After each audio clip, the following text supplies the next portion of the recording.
के अलग अलग हिस्सों में चेन स्नैचिंग, घरों में डकैती, सेंधमारी जैसी वारदातें अपनी चरम पर हैं। पुलिस के पास अभी तक इन सवालों का कोई जवाब नहीं है कि ये किसी एक ही गुट का काम है या फिर इन सभी वारदातों को अलग अलग गिरोह अंजाम दे रहे हैं।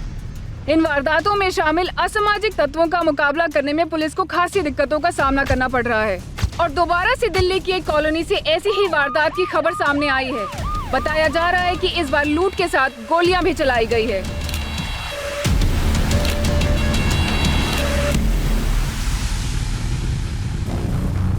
सर, दरवाजे पर कहीं भी फोर्स एंट्री के निशान नहीं है। चोर इस ग्रिल को काटकर ही घर के अंदर घुसे होंगे।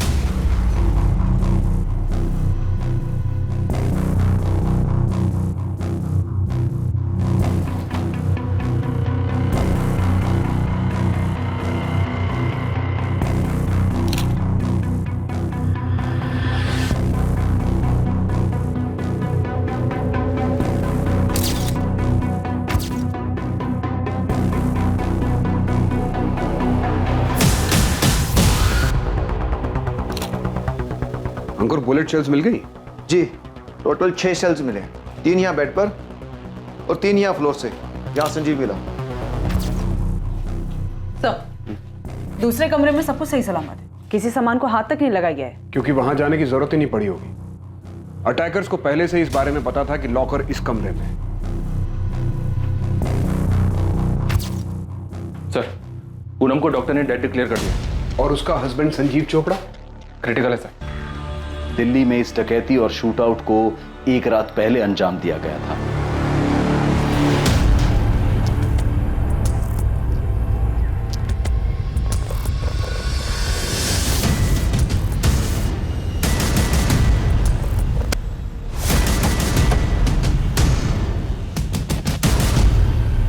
कौन है?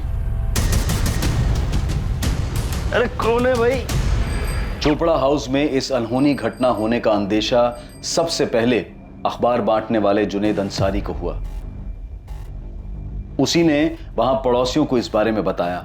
चोपड़ा हाउस में हुई डकैती और हत्या की वारदात कभी भी दोहरी हत्या का रूप ले सकती थी।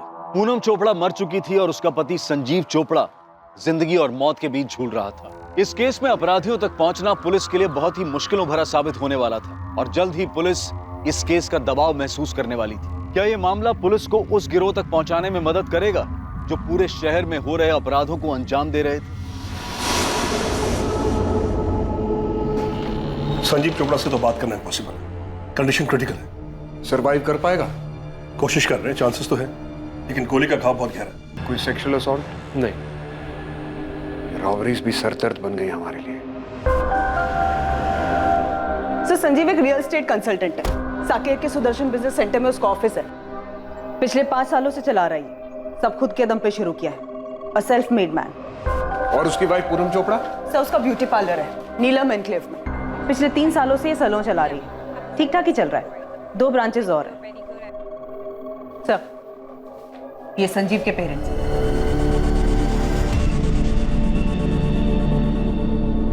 और सब पूनम के पेरेंट्स और उसका बड़ा भाई जायसवाल सर के साथ थाने में। वो दोनों भी काफी शौक थे। नहीं रही का क्या मतलब? ऐसे कैसे बन गई हमारी बेटी? देवेंद्र जी, दरअसल आसपास किसी ने भी गोली चलने की आवाज नहीं सुनी, इसलिए इस वारदात के बारे में पता ही नहीं चला। और जब तक मेडिकल हेल्प पहुंची, उसे हॉस्पिटल ले जाया गया, तब तक डॉक्टर्स ने उसे ब्रॉड डेड डिक्लेयर कर दिया। और संजीव कैसा है? कंडीशन काफी क्रिटिकल है।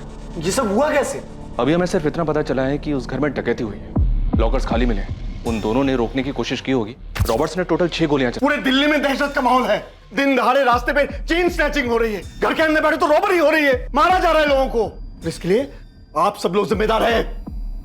मैं छोड़ूंगा नहीं किसी को, छोड़ूंगा नहीं किसी को। गहनों का काफी शौक था पूनम को, सब लॉकर में रखे होंगे। ज्वेलरी का कोई अंदाजा बता सकती हैं आप? कोई फैमिली एल्बम या किसी फंक्शन का फोटोग्राफ जिसमें पूनम ने वो ज्वेलरी पहनी हो? संजीव का घर देखना पड़ेगा। संजीव ने घर के बाहर सीसीटीवी कैमरास लगाए थे, उनसे कुछ नहीं मिला आपको?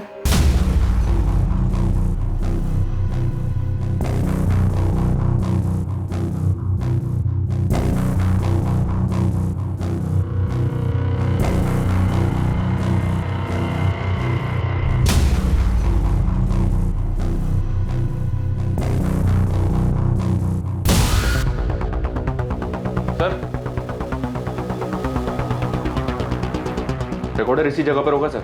रॉबर्स सीसीटीवी रिकॉर्डर भी साथ ले गए। देखा हमने 3 सीसीटीवी कैमरास लगे हैं। रॉबर्स किचन की ग्रिल तोड़कर घर में घुसे, वहां भी सीसीटीवी कैमरा था, लेकिन उसके वायर्स काट दिए गए। वो अपने साथ सीसीटीवी रिकॉर्डर भी ले गए। देखिए, हम सेम मोडस ऑपरेंडी वाली रॉबरीज का पता कर रहे हैं। शायद आप लोगों के बेटे के घर में उन्हीं में से कोई घुसा। धनीराम जी, शायद आप कुछ जानते हैं। आपको कुछ बताना है? कुछ जानते हैं आप? जी मैं जानता हूँ ये किसने किया। किसने? तुम कुछ जानते हो मनोज? सर मुझे पहले ही आप लोगों के पास आ जाना चाहिए था। मतलब ये प्लेन रॉबरी मर्डर नहीं है? तुम जानते हो कि ये किसने किया है? जानता हूँ सर। किसने किया है? सर ये बल्लू ने किया है। कौन बल्लू? सर बलराम जलोटा, मेरी छोटी बहन उषा का बेटा है। क्रिमिनल है सर। वो पहले भी संजीव को धमका चुका है। 15 लाख रुपए? किस बात के बल्लू? मेरा मुंह बंद करने के लिए। फरीदाबाद वाली जमीन जो तुम्हें मिली है ना, वो डिस्प्यूटेड है और तुम नहीं चाहोगे कि उस पे मैं कोई सवाल खड़ा करूं। तुम बाहर में जाओ बल्लू, मैं एक दमड़ी भी नहीं दूंगा। सोच लो संजू, तुम्हारा काम ना बहुत अच्छे से चल रहा है और वो भाभी का क्या बोलते हैं ब्यूटी पार्लर, वो भी अच्छे से चल रहा है। तो 15 लाख कोई बड़ी रकम नहीं है। और हाँ, कह के जा रहा हूं और लेके भी जाऊंगा। और हाँ, नहीं मिला ना तो कोई बात नहीं। तुमको पता है ना कि मेरे ऊपर पहले से 2 मर्डर चार्जेस हैं। भैया आप तो जानते हैं, जब पहली बार मर्डर केस में बल्लू का नाम आया था, हमने तभी उसे अपने घर से निकाल दिया था। 1 साल हो गया, ना उससे देखा है ना उससे बात की। मैं क्या करूं? वो बार बार संजीव को धमकी दे रहा है। भैया इसके पहले वो कुछ और करे, आप मेरी बात मानिए, आप पुलिस के पास जाइए। बल्लू मेरा बेटा ही नहीं है, मैं नहीं मानती हूँ उसे अपना बेटा। अपने घर का लड़का अपने ही घर में ऐसा डका डाल रहा है। थाने चल। अब कंप्लेंट करने के अलावा और कोई चारा नहीं है। नहीं पापा, उसने धमकी दे रखी।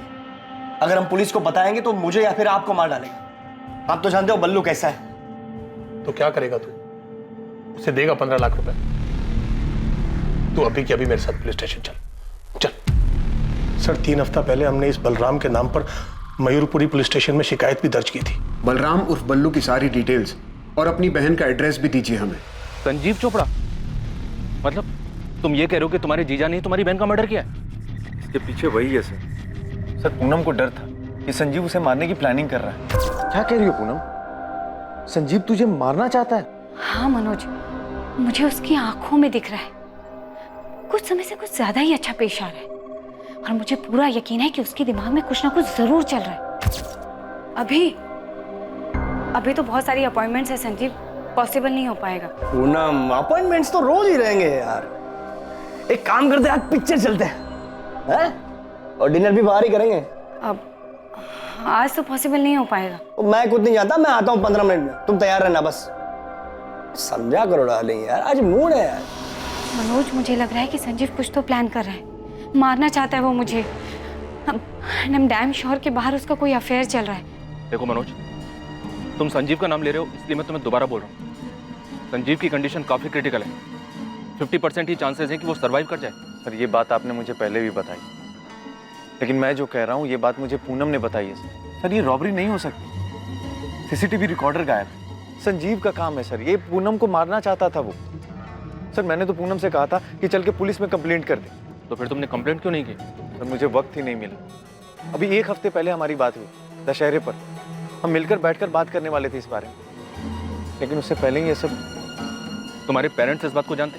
सर मुझे नहीं लगता, क्योंकि मैंने नहीं बताई ये बात। और अब ये सब देखकर लग रहा है कि पूनम ने भी माँ बाबा से ये सब बात नहीं कही होगी। क्या ये रॉबरी के दौरान हुई हत्या नहीं थी, जैसा कि दिल्ली में अनियंत्रित रूप से हो रहा था? संजीव की तरफ से उसके पिता का यह कहना था कि इस घटना का जिम्मेदार संजीव का कजन, उसकी बुआ का लड़का बलराम जलोटा उर्फ बल्लू था, जिसका पहले से ही क्रिमिनल बैकग्राउंड था। वहीं दूसरी तरफ पूनम के भाई मनोज का कहना था कि संजीव ने ही पूनम को मरवाया है।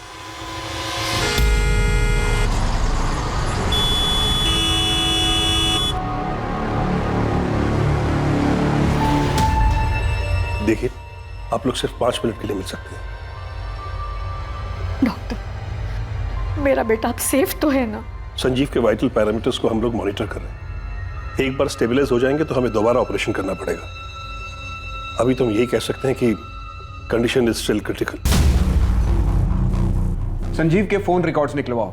दोनों के मोबाइल तो घर पर ही मिले हैं ना? जी सर, मोबाइल चोरी नहीं हुआ है। दिल्ली के आज तक के हाउस ब्रेक्स में यही ट्रेंड देखा गया है। लेकिन एक बात अजीब है सर, ये पूनम का भाई मनोज संजीव चोपड़ा का नाम ले रहा है। बिना आग के धुआं नहीं उठता। पड़ोसियों से पता करते हैं। सेल फोन और कॉल रिकॉर्ड्स काफी कुछ बताएंगे। यहां रॉबरी के एंगल के साथ बल्लू और मनोज का एलिगेशन, इन दोनों एंगल्स को भी देखना पड़ेगा। और यह भी हो सकता है कि किसी ने रॉबरी की आड़ में छिपकर यह काम किया हो। बल्लू, अब देखते ही गोली मार दीजिए बल्लू। मेरा बेटा नहीं है वो। और हम नहीं जानते कि वो कहाँ है और न ही हमें कोई फर्क पड़ता है। उसने अपने भाई को मौत के मुंह पर लाकर छोड़ दिया, उसकी बीबी को मार दिया। आप उसे मार दीजिए। उषा जी, धीरज जी, आप लोगों का गुस्सा और संजीव के परिवार की तरफ आप लोगों की भावना एक तरफ है, लेकिन हमें बल्लू को पकड़ना। और बल्लू वो हमारा बेटा नहीं। जब वो पहली बार अरेस्ट हुआ था ना, हमने सारे रिश्ते तोड़ दिए थे उससे। बलराम जलोटा और बल्लू के नाम से कुछ 1 महीने पहले हमारे यहाँ कंप्लेन दर्ज हुई है। कंप्लेनेंट उसका कजन संजीव और उसके पिता धनीराम है। सर, संजीव और उसकी वाइफ पूनम के बारे में तो सुना ही होगा आपने। हाँ आरती, पता चला। पर बल्लू गाजियाबाद में एक मर्डर चार्जेज में अंडर ट्रायल था। इसी साल मार्च में उसकी बेल हुई थी। संजीव के कंप्लेन पर हमने इन्वेस्टिगेशन शुरू की। जिस नंबर से बल्लू से धमकियां देता था वो स्विच ऑफ आ रहा था और उसका एड्रेस भी फर्जी निकला। हम यहीं तक पता कर पाए। फिर भी बल्लू का लेखा जोखा ले देकर गाजियाबाद के सेंट्रल जेल तक ही गया, पर उसका कोई पता ठिकाना नहीं। इस तरह का कांड करके वो कहाँ भागा होगा, ये तो अब जाके पता लगाना पड़ेगा। सर, आपको जितनी डिटेल्स मिली है हमें भेज दीजिए प्लीज। श्योर। संजीव जी और पूनम के बीच अनबन, ये कैसा सवाल है? उनके घर में चोरी हुई है और इसका और उसका क्या दीदी जी, आप उनकी पड़ोसी हैं, आप उन दोनों को अच्छे से जानती होंगी। उनकी शादी को 5 साल हो गए। मैं बस ऐसे ही पूछ रहा हूँ उनके बारे में, उनके आपसी रिश्ते के बारे में। क्या कोई अनबन थी दोनों के बीच? जहाँ तक मैं जानती हूँ, संजीव और पूनम एक दूसरे के साथ काफी खुश थे। यहाँ तक उनकी शादी को 5 साल हो गए थे, पर उनका कोई बच्चा नहीं था। तो एक बार मैंने खुद ही सामने से उनसे पूछ लिया। You know what, प्रीति, मैं और संजीव हम दोनों ही बहुत एम्बिशियस हैं। मैं पूरे शहर में अपने ब्यूटी पार्लर की एक चेन शुरू करना चाहती हूँ और मेरी इस एम्बिशन को पूरा करने के लिए संजीव हर वक्त मेरे साथ खड़ा है। पूनम, ऐसा तुम मानती हो, पर ज्यादा देर होगी ना तो। देर वेर से पड़ोसियों और फैमिलीज को लगती है प्रीति, मेरे और संजीव के लिए तो बिल्कुल भी नहीं। इनफैक्ट पिछले महीने ही मेरी ब्यूटी पार्लर की 3rd ब्रांच ओपन हुई और ऐसे 3 ब्रांचेस मुझे और चाहिए दिल्ली में और बाहर भी। रही बच्चे की बात तो यार सब बाद में देखा जाए। पूनम और संजीव की लव मैरिज थी और सच कहूँ तो मैंने दोनों के बीच कभी अनबन नहीं देखी और कभी उन्हें झगड़ते हुए भी नहीं देखा। दोनों मॉडर्न कपल थे, एम्बिशियस। देख नदी, ये है बलराम जलोटा और बल्लू। आपने बताया था मैडम, इसने गाजियाबाद में 2 मर्डर किए थे। हाँ, केस अंडर ट्रायल है। ये बल्लू संजीव की बुआ का लड़का है। नदीम, तू काम पे लग जा, इस बल्लू को ढूंढ के निकाल। बुलेट एक ही टाइप की है, लेकिन दोनों अलग अलग गन से चली है। तुम बोल रहे हो कि 2 गन्स यूज हुई है, पर दोनों गन्स एक ही मेक की है। बिल्कुल सही राठौर, एक जैसी 2 गन। तो हम ये मान सकते हैं कि हमलावर 2 लोग रहे होंगे। होना चाहिए, लेकिन घर में कोई निशान नहीं मिला, कोई फिंगरप्रिंट्स भी नहीं और किसी भी तरह का कोई निशान नहीं।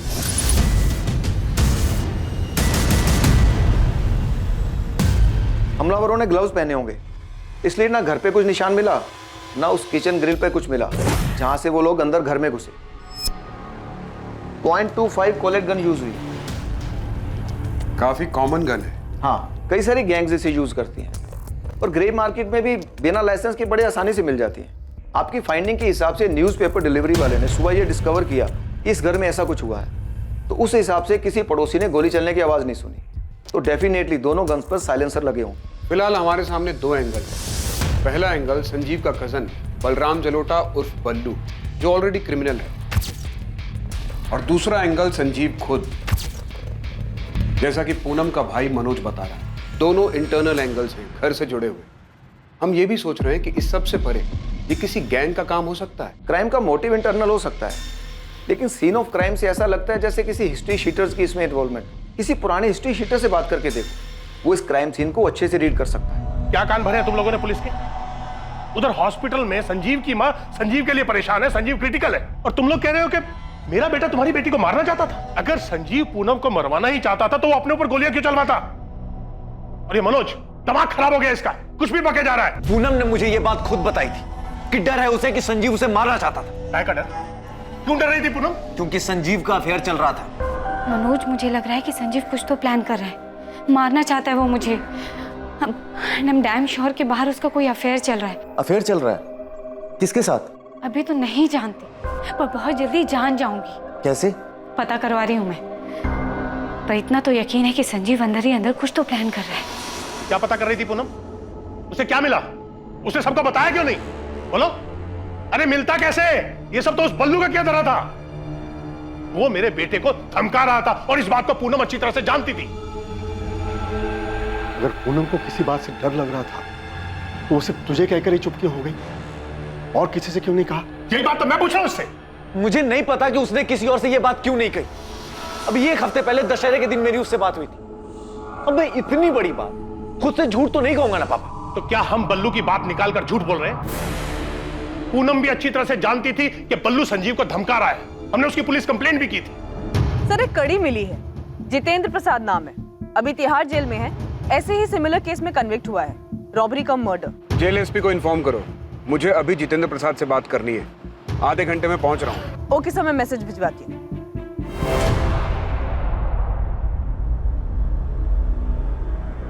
फोटो मत दिखाइए साहब, मैं जानता हूँ ये क्या है। तो फिर बता जीतू, तेरा गैंग भी 6 महीने पहले तक यही करता था। मैं अभी का बता सकता हूँ साहब, ये जो इतनी सारी चोरियां हो रही हैं ना, इन सब के पीछे 2 कौड़ी के गैंग हैं। चाकू और कट्टे से ज्यादा औकात नहीं है इनकी। और आप कह रहे हैं कि यहाँ 0.25 कॉलेट का इस्तेमाल हुआ है। बड़ा शातिर है तू। आगे बता, कौन सा गैंग होगा? ये पूरा क्राइम सीन मुझे नहीं लगता ये किसी गैंग का काम है। और जैसा आप बता रहे हैं, आसपास में किसी ने चीखने की आवाज नहीं सुनी, और हद तो तब हो गई जब किसी ने गन शॉट की आवाज नहीं सुनी। हाँ, नहीं सुनी। गन पर साइलेंसर होगा। आप ही सोचिए साहब, ऐसा कौन सा रॉबरी करने वाला गैंग है जो गन में साइलेंसर लगाकर ढाका डालने जाता है और अंदर घुसते ही सीधा गोलियां चलाना शुरू कर देता है। ये किसी चोरी चकारी करने वाले गैंग का काम है ही नहीं। ये जो भी है पक्का जान से मारने आया। आप बता रहे हैं ना, वो एक बंदा बच गया, वो गलती से बच गया होगा या वो चेक करने में उनसे गलती हुई होगी। सही मायने में तो ये रॉबरी एक बहाना है। वो लोग इन दोनों को जान से मारने आए थे। बल्लू नाम सुना है? बलराम से लौटा? हाँ, कहाँ मिलेगा? पिछले 6 महीने से अंदर हूँ साहब। ताज़ा अपडेट तो पता नहीं है, लेकिन हाँ शायद गाजियाबाद जेल में बंद है वो। वहाँ से तो बेल पे निकला था। फिर तो आप ही जानो साहब। वैसे ये कांड बल्लू ने किया?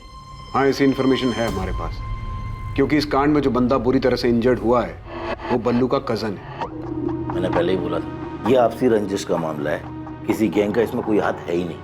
धीरे धीरे अब ये साफ हो रहा था कि ये रॉबरी, ये शूट आउट, पूनम चोपड़ा की हत्या और संजीव चोपड़ा को जख्मी हालत में मरा हुआ समझकर छोड़ना कोई नॉर्मल रॉबरी या शूट आउट नहीं हो सकता था। क्या पूनम का डर कि संजीव उसे मारना चाहता था वाकई में सच था, या फिर ये शूट आउट बल्लू की धमकी का नतीजा था? इस केस में अब कुछ चौंकाने वाले खुलासे होने वाले थे। सर, मैं पूनम का पार्लर मैनेज करती हूँ। वो मुझसे कभी भी अपनी पर्सनल लाइफ डिस्कस नहीं करती थी। कुछ तो सुना होगा तुमने।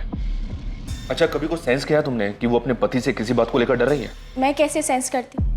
मुझे फोन पर पूनम की बातें सुनने का कोई शौक नहीं था। हाँ, इतना समझती हूँ कि पूनम ने पार्लर में काफ़ी पैसा इन्वेस्ट किया था और वो नई ब्रांचेस भी खोल रही थी। मैं आपको इतना बता सकती हूँ कि वो अपना पार्लर बिजनेस में फ्यूचर पता करने के लिए कुछ लोगों से मिल रही थी, उनसे बातें कर रही थी। किससे बात करती थी वो? एक टैरो कार्ड रीडर है, पूनम हमेशा उसके पास जाती थी। Tarot card reader? हाँ, वो कार्ड देखकर किस्मत के बारे में बताते हैं ना, ऐसा ही कुछ।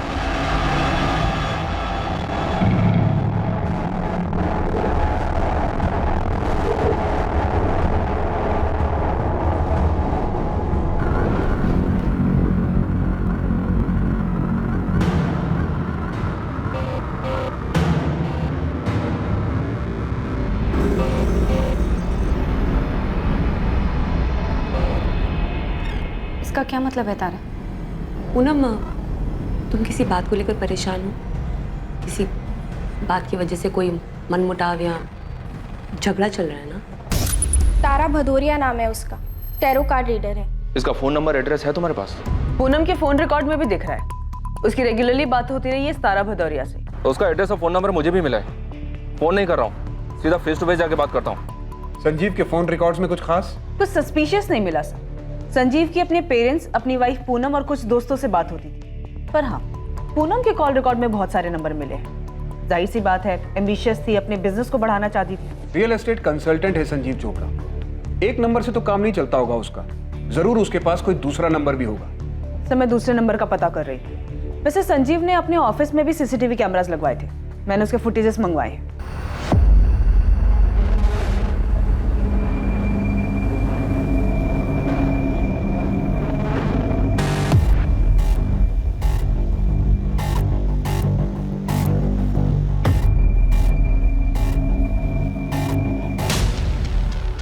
बेल से बाहर आने के बाद ये बल्लू संजीव के ऑफिस में कई बार गया है। ये बल्लू का नंबर जो फिलहाल स्विच ऑफ आ रहा है, वो फर्जी नाम और फर्जी एड्रेस पे लिया गया है। यहाँ मुझे बल्लू वाला एंगल काफी स्ट्रांग लग रहा है। 2 मर्डर केस की हिस्ट्री है, रंगदारी मांग रहा था, धमकी दी थी। तो मैं मनोज को क्या सूझी संजीव का नाम लेने की? कहीं वो खुद का पर्सनल एंगल लगाकर कोई कहानी तो नहीं सुना रहा है? क्या पूनम ने सच में मनोज से संजीव के अफेयर के बारे में कुछ कहा होगा? बेटा, पूनम ने क्या सच में तुझसे कहा था कि संजीव उसे मारना चाहता है? नहीं माँ, मैंने जानबूझकर बोली ये बात क्योंकि मुझे अच्छा नहीं लग रहा कि घर में चोरी हुई, मेरी बहन मर गई और वो संजीव बच गया। जब पूनम ने मुझे ये बात बताई थी तो मुझे अजीब लगा था, और अब और अजीब लग रहा है जब मेरे माँ बाप मुझ पे ही शक कर रहे हैं। अरे आप लोग ही बताइए, मैं झूठ क्यों बोलूंगा और मैं जानबूझकर इन्वेस्टिगेशन को गलत दिशा क्यों दूंगा? लेकिन बेटा, पूनम ने ना मुझसे कुछ कहा ना तेरे पापा से। अब उसने कुछ नहीं बताया तो मैं क्या करूं माँ?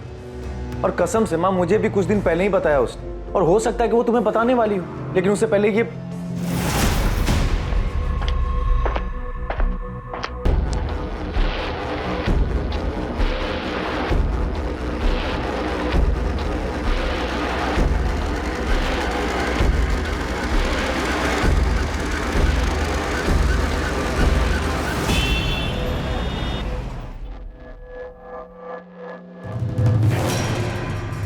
अरे मैडम, आपने फोन किया तो आप बताइए ना, आप कौन बोल रहे हो? मैं असिस्टेंट सब इंस्पेक्टर आरती त्रिवेदी बोल रही हूँ, रसिक विहार पुलिस स्टेशन से। मैं गिरीश रावत बोल रहा हूँ। पूनम चोपड़ा को तो जानते ही होंगे आप? हाँ जी, बिल्कुल जानता हूँ। उनका मर्डर हुआ है, उनके हस्बैंड की कंडीशन क्रिटिकल है। Very sad.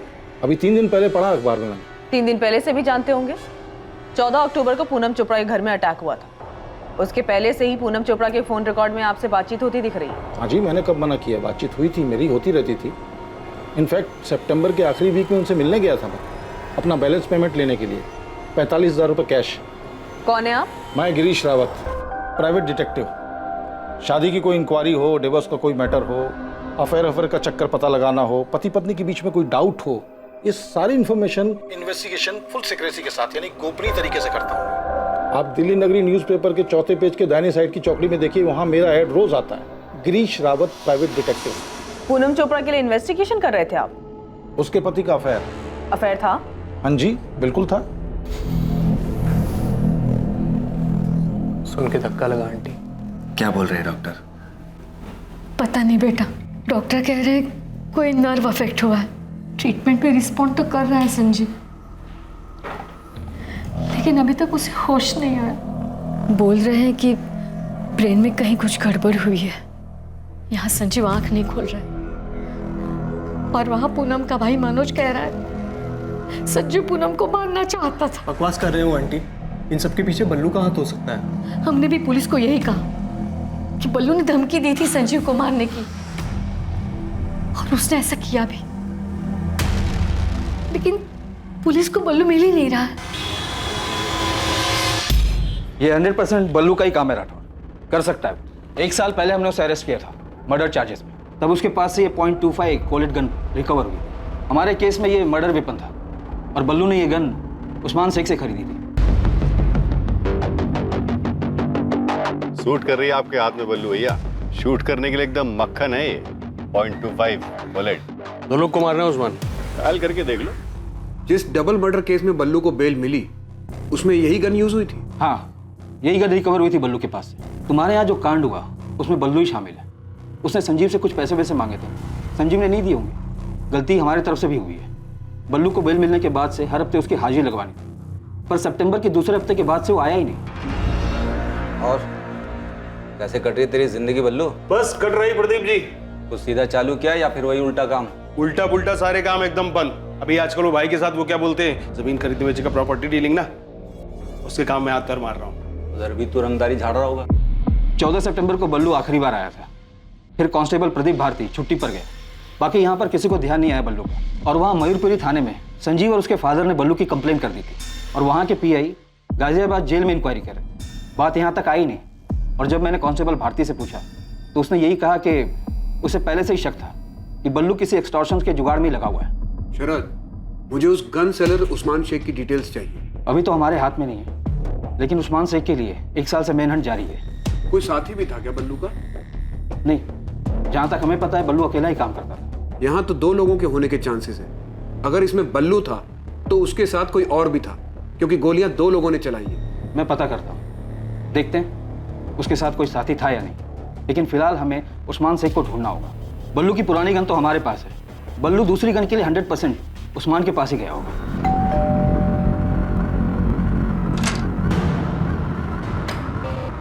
तारा बतौरी, यस, पूनम चोपड़ा के बारे में बात करनी मुझे आपसे। दुख हुआ पूनम के बारे में सुनकर, काफी परेशान थी। किस बात से? अपने हस्बैंड संजीव चोपड़ा की वजह से?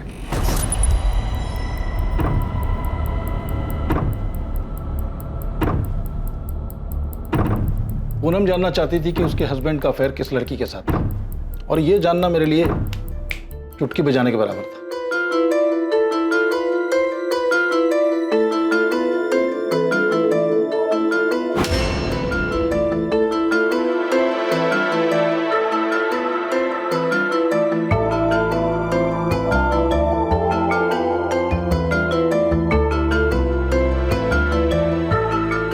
संजीव चोपड़ा और माहिरा तलवार अक्सर किस जगह मिलते थे, ये मैंने कुछ ही हफ्तों में पता लगा लिया। इस लड़की का नाम माहिरा तलवार है? हाँ जी, माहिरा तलवार, उम्र 27 साल। ये साकेत के एक सुपर स्टोर में सेल्स वुमेन का काम करती है। थर्सडे को माहिरा की छुट्टी होती है। इस दिन वो और आपके हस्बैंड दोनों गुरुग्राम के एक होटल में मिलते हैं। बाकी फ्राइडे टू वेडनेसडे कॉफी पे मिलते हैं रोज। ये सब कब से चल रहा है उन दोनों के बीच? देखिए, साथ में सिर्फ कॉफी ही नहीं पीते, फिजिकल रिलेशन भी है। और ये सब रातों रात नहीं होता। मेरे ख्याल से कम 1 साल से साथ में है। मतलब संजीव मुझे धोखा दे रहा है ना? संजीव और माहिरा के बारे में मुझे जो कुछ मालूम पड़ा मैंने सब कुछ पूनम को बता दिया। और हाँ, एक बात और, रौनक विहार में माहिरा अकेली रहती है। 1 BHK अपार्टमेंट।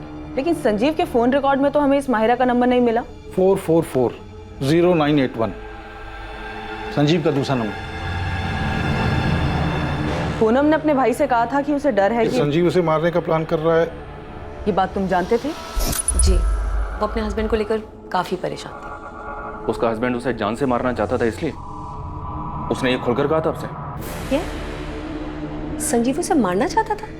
हाँ, अभी आपने तो कहा कि वो संजीव को लेकर काफी परेशान थी उसके अफेयर की वजह से। नहीं इंस्पेक्टर, मैंने आपसे ये कहा कि मैं ये जानती हूँ कि पूनम अपने हस्बैंड को लेकर परेशान थी, लेकिन मैं ये बिल्कुल नहीं जानती थी कि संजीव उसे मारना चाहता था। तो फिर आप और क्या जानती हैं? मैं ये तो नहीं जानता कि ये सब हुआ कैसे, पर आप उल्टा कह रही हैं। मैं आपकी बात मान लेता अगर आप ये कहती कि पूनम अपने हस्बैंड को मारने का प्लान बना रही थी। क्या पूनम भी अपने हस्बैंड को मारने का प्लान बना रही थी? देखिए इंस्पेक्टर, मुझे कोई अंदाजा नहीं है कि संजीव पूनम को मारना चाहता था। मैं बस इतना जानती हूँ कि पूनम संजीव से बहुत परेशान थी और वो उसको सबक सिखाना चाहती थी। उसे जान से मारकर? ये मैं नहीं जानती। मैं बस ये जानती हूँ कि पूनम अपने हस्बैंड को तकलीफ पहुंचाना चाहती थी।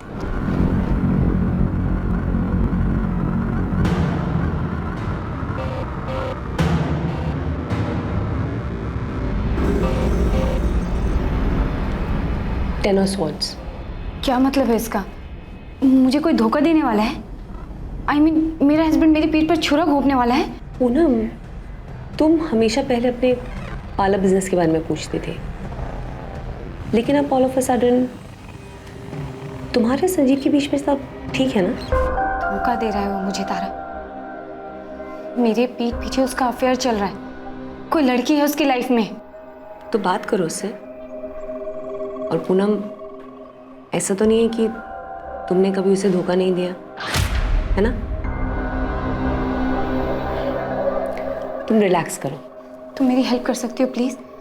तुम कुछ करो ना संजीव का।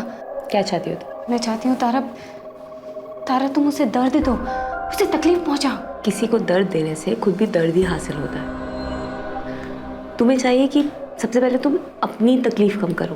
वो अचानक ही मुझ पर मेहरबान हो गया है, बहुत केयर करने लगा है मेरी, वक्त बिताना चाहता है। अभी तो बहुत सारी अपॉइंटमेंट्स है संजीव, पॉसिबल नहीं हो पाएगा। पूनम, अपॉइंटमेंट्स तो रोज ही रहेंगे यार। एक काम करते हैं, आज पिक्चर चलते हैं और डिनर भी बाहर ही करेंगे। अब आज तो पॉसिबल नहीं हो पाएगा। मैं खुद नहीं जाता, मैं आता हूँ 15 मिनट में, तुम तैयार रहना बस। समझा करो डार्लिंग यार, आज मूड है यार। कुछ तो चल रहा है उसके दिमाग में तारा। अपने थॉट्स पर काबू रखो और मेरी बात मानो, संजीव से बात करो, ओके?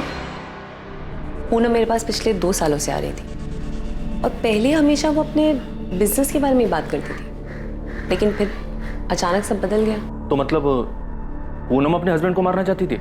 इंस्पेक्टर, जैसा कि मैंने आपको बताया, मैं ये सब नहीं जानती। मैं एक टैरो कार्ड रीडर हूँ। ये लोगों को भड़काना या लोगों के बीच झगड़ा करवाना ये मेरा काम नहीं है। मेरे क्लाइंट्स आते हैं, कार्ड्स पिक करते हैं और मैं अपनी नॉलेज से वो कार्ड्स उनके लिए रीड करती हूँ। हाँ, लेकिन मैं आपको इतना ज़रूर बता सकती हूँ कि पूनम अपने हस्बैंड को लेकर काफ़ी परेशान थी। अब इस बारे में उसने किसी से बात क्यों नहीं की ये मैं नहीं जानती, या फिर की भी हो सकती है। I really can't say. हाँ, पूनम मारना चाहती थी अपने पति को, लेकिन ये जो हुआ है ये पूनम ने करवाया है, ये मुझे नहीं पता। पर पूनम ने तो यही कहा था ना कि वो अपने पति से छुटकारा पाना चाहती थी। नहीं नहीं नहीं नहीं, मुझसे ऐसा नहीं कहा। मुझसे तो सिर्फ हेल्प मांगी थी। कैसी हेल्प? कुछ था उसके दिमाग में, कोई आइडिया, बस उसी को पूरा करने की हेल्प मांग रही थी मुझसे। दिल्ली के गौतम नगर के एक घर में लूट। चांद विहार में लूट के वक्त लुटेरों को रोकने की कोशिश में घर का एक आदमी मारा गया। मयूर विहार में। पूनम जी, आप मुझसे क्या चाहती हैं ये बताइए। गिरीश जी, मुझे अपने पति से छुटकारा पाने के लिए आपकी हेल्प चाहिए। देखिए, आप घबराइए मत, सब कुछ रॉबरी जैसा ही लगेगा। पूनम जी, देखिए ये मेरा काम नहीं है। आपने अपने हस्बैंड के बारे में जानकारी चाहिए, मैंने आपको दी। अब आपको एडवाइस दे सकता हूँ कि आप उनसे डिवोर्स लीजिए और उनसे अलग रहिए, लेकिन ऐसा जो आप चाह रही हैं ये मेरा काम नहीं है। ये क्राइम है, पागलपन है, और मैं आपको बताऊं, ऐसी सोच को अपने ऊपर हावी मत होने दीजिए आप। यू आर राइट, मुझे अपने हस्बैंड से बात करनी चाहिए। गिरीश जी, जब आपको मालूम था तो आपने हमें सामने से कॉल क्यों नहीं किया? क्या बताता मैडम मैं आपको कि उसके दिमाग में क्या चल रहा है, ये बताता? यस, यही बताते। आपको पहले से अंदाजा था कि ऐसा कुछ होने वाला है, जो कि हुआ भी। पहले हमें लगा कि रॉबर गैंग का काम है, बाद में ये पूनम के भाई ने बताया कि संजीव उसे मरवाना चाहता है, फिर ये बल्लू का नाम सामने आया। अब आपसे पता चल रहा है कि पूनम भी अपने हस्बैंड को मरवाना चाहती थी। मैडम, ये कोरा ख्याल था उसके मन का। वो अपने पति के अफेयर को लेकर परेशान चल रही थी, तो आ गया होगा उसके दिमाग में ऐसा कुछ। ये सिर्फ और सिर्फ ख्याल था, जो कि अब हकीकत है। गिरीश जी, टैरो कार्ड रीडर तारा ने भी यही कहा था सर, कि पूनम अपने हस्बैंड को सबक सिखाना चाहती थी। और सर, उस डिटेक्टिव गिरीश ने भी यही कहा था कि पूनम रॉबरी की आड़ में मर्डर का प्लान बना रही थी, जो कि ऑफकोर्स उल्टा पड़ गया। साला भाई ढिंडोरा पीटता है कि उसकी बहन को डर था कि उसका पति उसे मारने वाला है। यहाँ तो पूरा ही उल्टा है। खबरी नदीम का फोन है सर, हो सकता है हमलावरों के बारे में कुछ हाथ लगाओ। हाँ नदीम, बोल, क्या खबर है? नाम लिखिए साहब, कमलेश रंजन और पंकज दास, ये दोनों शामिल है। क्या हिस्ट्री इनकी? एमपी की है साहब, और ये वैसे भी कोई नॉर्मल रॉबरी नहीं थी साहब। इन दोनों को हायर किया गया था पूनम चोपड़ा को मारने के लिए। पूनम चोपड़ा को मारने के लिए? नदीम, दोबारा कंफर्म कर, पूनम ने हायर किया होगा संजीव को मारने के लिए? नहीं साहब, इन दोनों को हायर किया था मनीष कालरा ने। अब ये मनीष कालरा कौन है इस कांड में? साहब बहुत बड़ी मछली है ये, बहुत पैसे वाला है, मनी लैंडर है, अय्याश एक नंबर का।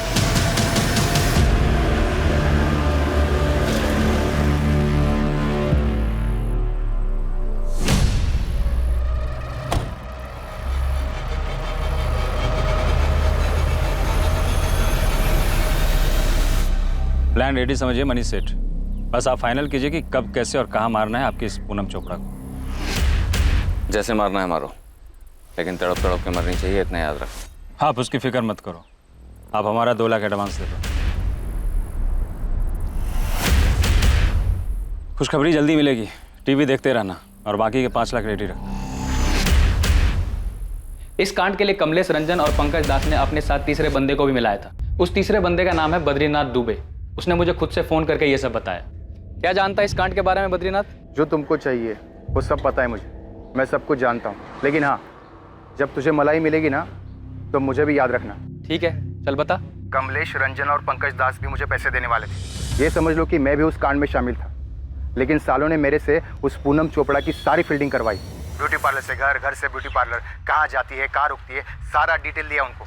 उन्होंने लूटा भी, कांड भी किया और उस मनीष सेठ से पैसे भी उठाए, पर जैसे ही पैसे मिले मुझे भूल गए।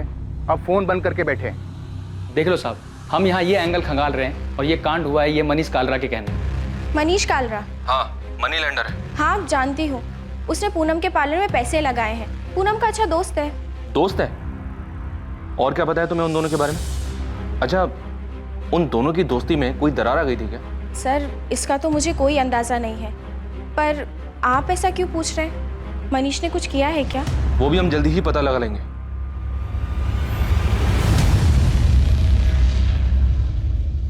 सबसे पहले इस क्राइम का शहर में हो रही बाकी लूट और रॉबरी जैसा ही लगना, उसके बाद संजीव चोपड़ा पर शक, फिर पूनम के खुद मास्टरमाइंड होने की संभावना का सामने आना, जहां उसके ही इशारों पर कराए गए अपराध में वो खुद ही निशाना बन गई। और अब सामने आया मनीष कालरा का नाम, पूनम का दोस्त जो हमेशा के लिए उसे रास्ते से हटाना चाहता था। क्या इन दोनों एंगल्स में कोई सच्चाई थी?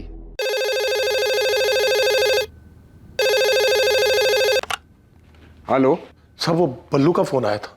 कब किया था? कहां से किया था ये तो नहीं बताया, लेकिन वो सब कुछ जानता है, सब कुछ। ये भी कि संजीव आईसीयू में है और उसने फिर से धमकी दी है अधूरा काम पूरा करने की। हेलो। कहा मामा, संजीव के पास नहीं हो क्या? बल्लू? चलो अच्छा है, आवाज से पहचान लिया मामा ने। मेरे भाई के घर से मुझे बस 2 लाख कैश और चुटुर पुटुर में 1.5 लाख की ज्वेलरी मिली है, पर जान बचाने के लिए उसे तो 15 लाख देने थे। सुना है अभी भी सांसें चल रही हैं उसकी। बल्लू कहाँ है तू? आपके पीछे ही खड़ा हूँ मामा। बस इतना समझ लो कि बहुत सांसें खींच ली हैं संजीव ने। अब और जीना है उसको तो मुझे पैसे दे दो, देर नहीं हुई अभी, वरना कब कितना खून पानी ऊपर नीचे होता है उसका हर खबर मिलती है मुझे।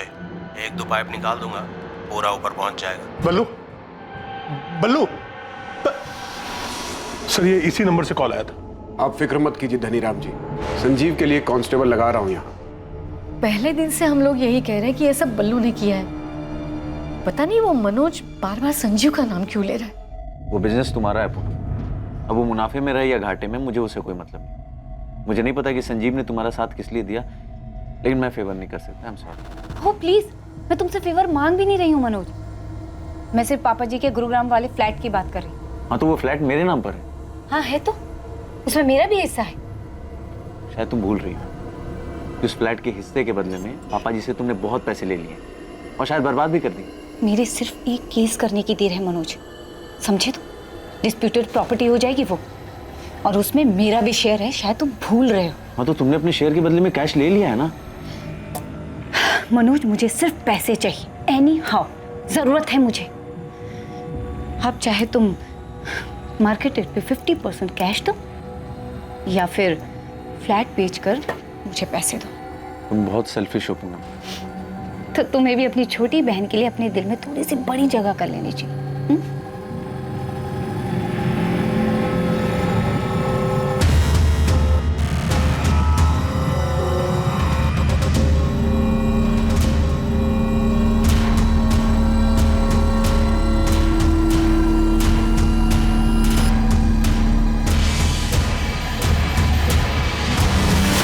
मनीष घर पर नहीं है। तो फिर कहाँ गया अवंतिका? कुछ काम से बाहर गए हैं। और कब गया? 2 दिन पहले। आपका पति 2 दिन से घर नहीं लौटा, पता नहीं कहाँ गया है, और आप ऐसे ही आराम से घर में बैठी हैं। क्योंकि वो कह कर गए हैं कि उन्हें आने में टाइम लगेगा। वो जहाँ कहीं भी छुपा हुआ है ना, उसको बता देना।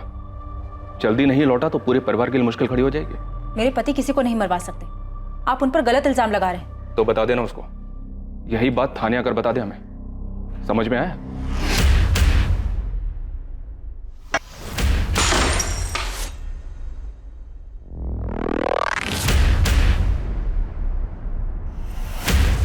मैं तुम्हें बर्बाद कर दूंगी मनीष, कहीं का नहीं छोड़ूंगी तुम्हें। तुम मुझे धमकी दे रही हो पूनम? मुझे ना सुनने की आदत नहीं है मनीष, कोई भी मुझे ना नहीं कह सकता, कोई भी नहीं। सर, संजीव के फादर को जिस नंबर से कॉल आया था वो नंबर फिलहाल स्विच ऑफ है। कल सुबह तक इस नंबर की डिटेल्स हमारे पास होंगी। और सर, ये डिटेक्टिव गिरीश, ये मुझे कुछ ठीक नहीं लग रहा है। इसके पीछे मैंने अपने कुछ आदमी लगा दिए। अब ये मत कहना कि इसमें उसका भी कोई रोल है। सर, क्या है क्या नहीं ये तो नहीं पता, पर हाँ, ये गिरीश जिस तरीके का काम करता है, हिस्ट्री शीटर तो उसके कांटेक्ट में होंगे ही। तो क्या गिरीश ने हमें सिर्फ सुनाने के लिए कहानी बनाई है? चांसेस हैं सर। मेरा सवाल पूरा होने से पहले ही गिरीश का जवाब सामने होता था। सर उसे देख के लग रहा था कि वो तैयार बैठा है।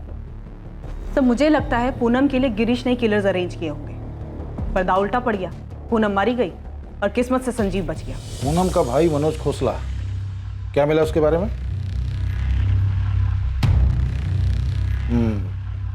इंटरेस्टिंग। ठीक है, काम आएगा अपने।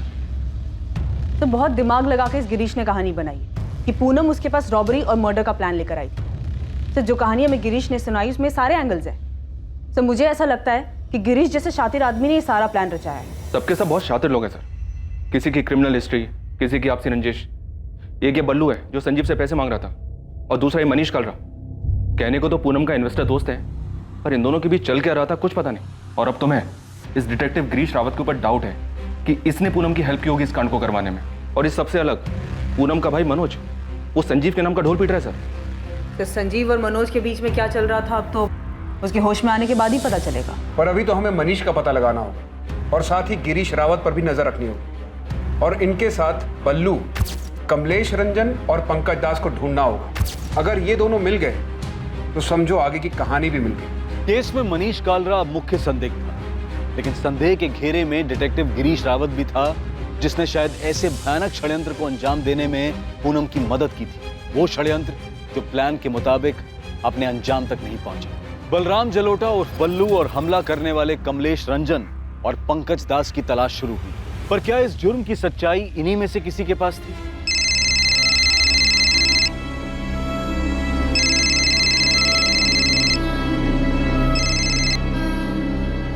शोएब, मुझे परेशान मत करो। होटल शाइनिंग मून, जहांगीरपुरा, यही बात मेरे सामने आकर बोल दो। मैं नहीं आऊंगी। आना पड़ेगा। मैं नहीं आऊंगी, सुना तुमने? तो तुम भी कान खोलकर सुन लो। एक फोन करने के बाद पुलिस भी तुम्हारी बात नहीं सुनेगी। तुम ब्लैकमेल कर रहे हो मुझे? ब्लैकमेल? तुमने मर्डर किया है माहिरा। पूनम को मार दिया है तुमने, और संजीव को मरने के लिए छोड़ दिया, जो कभी भी मर सकता है। मैंने कुछ नहीं किया है। होटल शाइनिंग मून 12 बजे आ जाना। किसी को कुछ नहीं पता चलेगा कि तुमने क्या किया।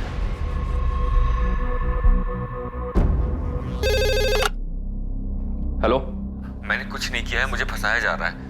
कौन? मनीष कालरा? हाँ सर। अगर तूने कुछ नहीं किया है तो सामने आ। ये क्रिमिनल्स की तरह छुप छुप कर भाग क्यों रहा है?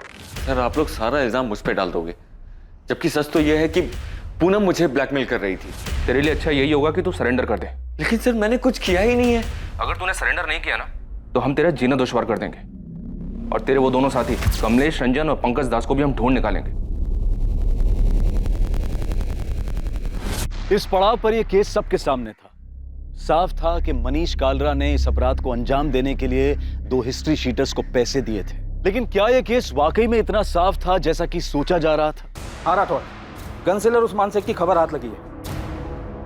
मेरी टीम वहां पहुंच रही है, मैं भी निकल रहा हूँ। तुम्हें यहाँ से कोई मदद चाहिए? नहीं, फिलहाल तो कोई हेल्प नहीं चाहिए। हम उस्मान को तो पकड़ ही लेंगे, उसे तोड़कर बल्लू का पता तो मिल ही जाएगा। सर, संजीव के फादर धनीराम को बल्लू का जो धमकी वाला कॉल आया था, बस इतना समझ लो कि बहुत साजें खींच ली हैं संजीव ने। अब और जीना है उसको तो मुझे पैसे दे दो। रेस नहीं हो पाया? सब फेक है सर। आईडी एड्रेस सब फर्जी यूज हुआ है। संजीव की कंडीशन में कोई इंप्रूवमेंट हुई? पेशेंट ट्रीटमेंट पर रिस्पॉन्ड कर रहा है। डॉक्टर, संजीव बात करने की कंडीशन में कब तक आ सकता है? ये बता पाना मुश्किल है, लेकिन इतना कंफर्म है कि पेशेंट सर्वाइव कर जाए। यमुना जी, यहाँ हॉस्पिटल में कोई माहिरा तलवार नाम की लड़की आई थी संजीव से मिलने? नहीं, पर ये माहिरा तलवार कौन है?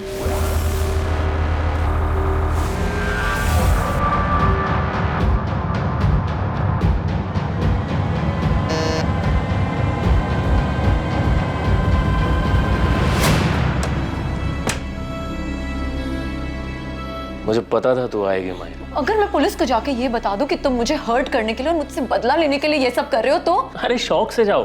अरे तुम्हें तो जाने की भी जरूरत नहीं है। ये तुम्हारे फोन से पुलिस को फोन कर दो कि मैं तुम्हें परेशान कर रहा हूं। क्या हुआ? अरे पकड़ो, डर क्यों रही हो? उस वीडियो में तुम्हारा ऑडियो एकदम क्लियर सुनाई दे रहा है माहिरा। तो अगर हमारी सारी दिक्कत ही पूनम है तो इस दिक्कत को जड़ से हटा देते हैं ना Sanjeev. Same coffee shop, same table, तुम्हारी आवाज एकदम क्लियर सुनाई दे रही है। शहर में बहुत सारी रॉबरीज हो रही हैं, लेकिन अभी तक कोई पकड़ा नहीं गया है। तो ऐसी ही किसी एक रॉबरी में पूनम भी तो मर सकती है। मैंने उसे नहीं मारा है। तुम्हारा यह खूबसूरत चेहरा और जेल की सलाखें, कभी सोचा है तुमने जेल में पुलिस तुम्हारे साथ क्या क्या करेगी?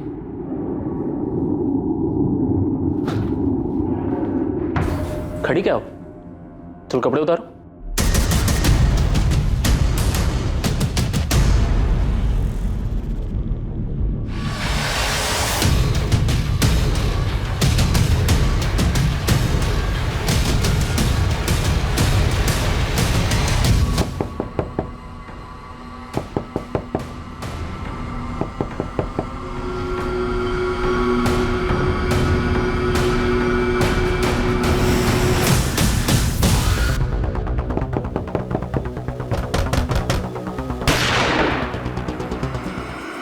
खेल खत्म उस्मान, गन नीचे रख दे, कोई होशियारी नहीं वरना यही ठोक दूंगा। 3 सेकंड है तेरे पास। 1 2, नीचे रख देगा। रख नीचे गन।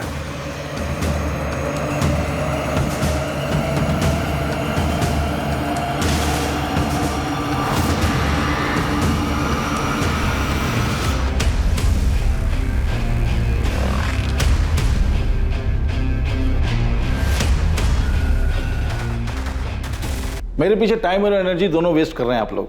उस मनोज खोसला को उठाना चाहिए था आपको। पूनम के कहने पर तुमने किसे हायर किया था? इस सवाल का जवाब यह है कि ना तो मैंने किसी को हायर किया, ना ही पूनम के वाहियात ख्याल को पूरा करने में उसकी कोई हेल्प की। मैं सब कुछ बताऊंगा आपको, लेकिन आप मेरी बात पे यकीन नहीं करेंगे। आप रिसोर्सेज वेस्ट करेंगे, मेरे पीछे खबरी लगाएंगे, कॉल डिटेल्स निकलवाएंगे, लेकिन आपको मिलेगा कुछ नहीं, क्योंकि मैंने जो कुछ किया है बड़ी सफाई के साथ किया है। सर मैंने कुछ किया ही नहीं है। आप मनोज खोसला को उठाइए। ऐसा क्या जानते हो तुम मनोज खोसला के बारे में? शोर की दाढ़ी में तिनका, नर्वस है वो, उठाइए उसको। अच्छा, पूनम के बारे में एक बात और बताता हूं आपको मैं। पूनम गर्दन तक धसी हुई थी कर्जे में, 1 करोड़ से ज्यादा। वो सारा पैसा मनीष कार्ला नाम के बंदे से लेती थी। पूनम की गर्दन थी उसके हाथ में, तो पूनम के पास मनोज की गर्दन दबा के पैसे निकलवाने के अलावा कोई और रास्ता नहीं था। वो मनोज खोसला पे जोर दे रही थी कि वो फ्लैट बेचकर हिस्सा दे दे। फ्लैट की कीमत थी 1 करोड़ 25 लाख। मनोज, मुझे सिर्फ पैसे चाहिए, एनी हाउ जरूरत है मुझे। अब चाहे तुम मार्केट रेट पे 50% कैश दो या फिर फ्लैट बेचकर मुझे पैसे दो। इतना सब कुछ जानते हो तो ये बात पहले क्यों नहीं बताई गिरीश? सर आप इन्वेस्टिगेशन करते हैं तो थोड़ी बहुत इन्वेस्टिगेशन हम भी कर देते हैं। आपके ऑफिसर से जब बात हुई तब मैंने ठान लिया कि इस किलर को मैं भी ढूंढूंगा, और ढूंढना शुरू भी कर दिया। आपके ऑफिसर को मैंने संजीव का दूसरा नंबर दिया था, चेक कीजिए, देखिए। माहिरा तलवार को ढूंढिए सर, उसके चैट मैसेज चेक कीजिए। सर मैं दावे के साथ कह सकता हूं कि पूनम ने यह प्लान रचा ही नहीं। लूट दिखाने का कोई एंगल था ही नहीं। सर ये बात तो कोई भी अपनी परेशानी में अपने पर्सनल भड़ास निकालने के लिए कर सकता है, और पूनम ने भी सिर्फ और सिर्फ सोचा ही था, और वो इसलिए क्योंकि वो काफी डिस्टर्ब थी अपने पति और माहिरा के अफेयर को लेकर। आप मनोज खोसला को उठाइए, शायद कोई ठोस लीड दे दे आपको। और वैसे मैं तो आपके लिए अवेलेबल हूं 24/7। Thank you.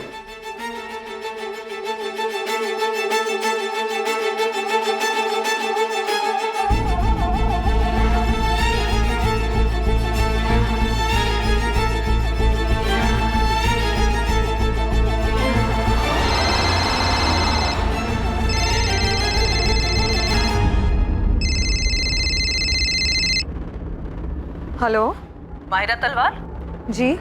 मैं असिस्टेंट सब इंस्पेक्टर आरती त्रिवेदी बोल रही हूँ। जी बताइए। बात करनी है तुमसे। कब आ सकती हो रसिक विहार पुलिस स्टेशन? मैम कल मेरा वीकली ऑफ है, तो मैं कल आ सकती हूँ। ठीक है, सुबह 10:30 बजे रसिक विहार पुलिस स्टेशन।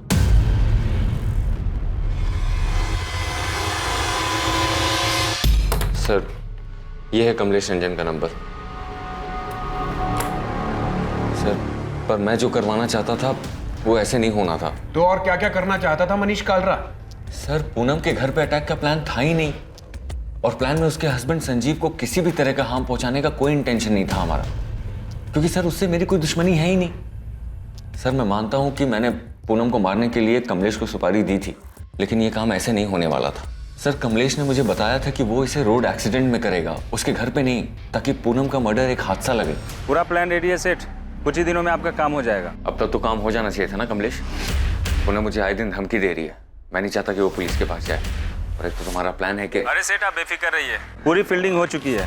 पूनम कब पार्लर जाती है, किस रास्ते से घर जाती है, सब पता चल गया। किलिंग भी नहीं लगेगी, पूरा का पूरा एक्सीडेंट ही लगेगा। सर कमलेश ने बताया था कि वो एक काम रोड एक्सीडेंट में करेगा, पर जो हुआ वो प्लान का हिस्सा था ही नहीं। मेरा भरोसा कीजिए सर। तेरा भरोसा करे मनीष कालरा? मर्डर की सुपारी दी है तूने और उस हिस्ट्री शीटर ने तुझे एक्सीडेंट बताया। उस हिस्ट्री शीटर की बात का भरोसा करें हम? साले कमलेश रंजन को भी लटकाऊंगा और साथ में तुझे भी। पूनम के मर्डर के बाद इसी नंबर पे बात हुई थी तेरी कमलेश के साथ? ये नंबर तो बंद है। उसने नहीं मारा है पूनम को। इनफैक्ट पूनम के मरने के बाद वो बाकी के पैसे तक लेने नहीं आया। और हम इस पर विश्वास कर ले? मैं सच कह रहा हूँ सर, ये किसी और का काम है। मैं सिर्फ पूनम को मरवाना चाहता था, क्योंकि तंग आ गया था मैं उससे। एक तो मेरे लोन के 1.5 करोड़ रुपए नहीं लौटा रही थी, और ऊपर से सर इस 2 नाव की सवारी में मेरा जीना मुश्किल हो गया था, फंस गया था सर मैं। तुमने आज तक एक भी इंस्टॉलमेंट नहीं लौटाया है। पर हम तो लवर्स हैं ना मनीष। हाँ लेकिन ये लोन हमारे लवर्स वाले एंगल का हिस्सा नहीं है पूनम। तुम ये कैसी बातें कर रहे हो मनीष? पूनम मुझे मेरे पैसे वापस चाहिए। मैंने वो पैसे तुम्हें एज ए लोन दिए थे। मनीष दोनों पार्लर को मिलाकर भी कुछ खास रिटर्न नहीं आ रहा है, इसीलिए मैंने दिवाली पर हैवी डिस्काउंट ऑफर रखा है। क्या पता बिजनेस पिक कर जाए। और ये बात तुम्हें मुझसे ज्यादा अच्छे से पता है कि मार्केट स्लो डाउन है। इसलिए तो पैसे वापस मांग रहा हूँ पूनम। मैं मार्केट से अलग नहीं हूँ, मुझे भी पैसों की जरूरत है। पर अचानक ये पैसों की बात कहाँ से आ गई मनीष? क्या मैं तुम्हें वो सब कुछ नहीं दे पा रही जो तुम्हें खुशी दे सके, जो तुम्हें चाहिए था? तो मुझे कोई एक तरफा नहीं मिला है पूनम, तुम्हें भी मुझसे वो सारी खुशियां मिली हैं। तुम्हें हो क्या गया है मनीष? पूनम आज के बाद हम ऐसे नहीं मिलेंगे। आज ही आखिरी था, आज के बाद इट्स स्ट्रिक्टली बिजनेस। तुम प्लीज मेरे पैसे लौटा दो और भूल जाओ कि हमारे बीच में कुछ हुआ भी था। Avantika, am I right? उसी की वजह से तुम मेरे साथ ये कर रहे हो ना? तुम तो गए मनीष, बेस्ट लॉयर हायर करूंगी और रिद्धि मेरे साथ रहेगी, और एलिमनी में इतना पैसा मांगूंगी ना कि तुम सड़क पर आ जाओगे। अवंतिका मैं सिर्फ सो रहे थे ना उसके साथ? मैं बहक गया था अवंतिका। पूनम बस मेरी क्लाइंट है। लेकिन अब तुम उसके क्लाइंट हो, होटल में उसके साथ गुलछर्रे उड़ाते हो ना। अब ये बात मैं सबको बताऊंगी, रिद्धि को भी और कोर्ट को भी। अवंतिका हम बस फिजिकल हुए थे। एक बार डाइवोर्स हो जाने दो, फिर मैं भी ढूंढ लूंगी किसी, सिर्फ फिजिकल होने के लिए। अवंतिका चिल्लाओ मत, रहो उसी के पास। शादी करो या बाहर में जाओ, मैं तुम्हें रास्ते पर ला दूंगी, बर्बाद करके छोड़ूंगी। अवंतिका को अचानक सब कुछ पता चल गया, इसलिए अचानक तुम मुझे छोड़ रहे हो। अवंतिका मेरी वाइफ है, मेरी फैमिली है, और हम दोनों के बीच में जो हो रहा है वो कभी खत्म नहीं हो सकता मनीष। तुम कैसी बात कर रही हो पूनम? तुम्हारी खुद की फैमिली है, हस्बैंड है। हस्बैंड, राइट, हस्बैंड जिसका अफेयर किसी और के साथ चल रहा है। अरे तो उसमें मैं क्या करूं पूनम? देखो तुम प्लीज मेरे लोन के पैसे मुझे लौटा दो और भूल जाओ कि हम एक दूसरे को कभी जानते भी नहीं। हम दोनों के बीच जो कुछ हुआ उसमें हम दोनों की मर्जी थी, तो जब चाहो तुम मुंह उठाकर सब कुछ खत्म नहीं कर सकते। सर घर पे अवंतिका मुझे धमका रही थी और बाहर पूनम। सर अवंतिका तो मेरी वाइफ है, मैं उसे नहीं छोड़ सकता था, पर पूनम ने तो सारी लिमिट्स क्रॉस कर दी थी सर। मैं तुम्हें बर्बाद कर दूंगी मनीष, कहीं का नहीं छोड़ूंगी तुम्हें। ये सही नहीं है पूनम, तुम मेरे साथ थी क्योंकि तुम्हें भी अच्छा लग रहा था, पर अब नहीं।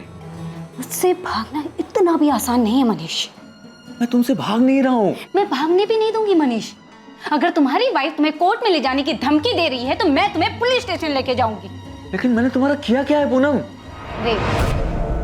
रेप किया है तुमने मेरा मनीष। नहीं, इनोसेंट मत बनो। तुमने मुझे लोन दिया, उसे वापस लेने के लिए तुम मुझे ब्लैकमेल कर रहे हो और जबरदस्ती रेप करना। बस यही बात मैं पुलिस स्टेशन जाके बोल दूंगी। तुम ऐसा नहीं कर सकती पूनम। मैं बिल्कुल कर सकती, इनफैक्ट मैं ऐसा ही करूं। मैं दोनों के बीच में पिसता जा रहा था सर, लेकिन अपनी फैमिली की कसम खा के कह रहा हूं कि मैंने ये नहीं करवाया। ये डिसाइड हुआ था कि कमलेश इस हादसे को एक्सीडेंट का रूप देगा, पर यहाँ तो रॉबरी और मर्डर हुआ है सर। सर ये किसी और का काम है। सर अभी जो नंबर मैंने आपको दिया था सर, जब पूनम के मर्डर की खबर आई थी ना, तो मेरी इसी नंबर पर कमलेश से बात हुई थी। ये क्या कर दिया कमलेश? दिमाग खराब हो गया है। ये खबर पढ़ के मैं खुद हैरान हूं सेठ। तुमने क्या कहा था? उसका एक्सीडेंट होगा। अरे सेठ, हमने कुछ किया ही नहीं है। झूठ मत बोलो। मैं क्यों झूठ बोलूंगा सेठ? मैंने सुपारी उठाई, काम किया होता तो आपको फोन करता, बैलेंस पेमेंट लेने आता, और हमने तो एक्सीडेंट सोचा था ना। पर किसी टेढ़ी खोपड़ी ने घर में घुस के मार दिया दोनों। सर मैं कसम खा के कह रहा हूँ कि मैंने सुपारी दी थी, लेकिन प्लान एक्सीडेंट का ही था। साले तेरे जैसे मास्टरमाइंड और कमलेश जैसे हिस्ट्री शीटर पर भरोसा करने लगे ना तो हमें नौकरी छोड़ के घर बैठ जाना चाहिए।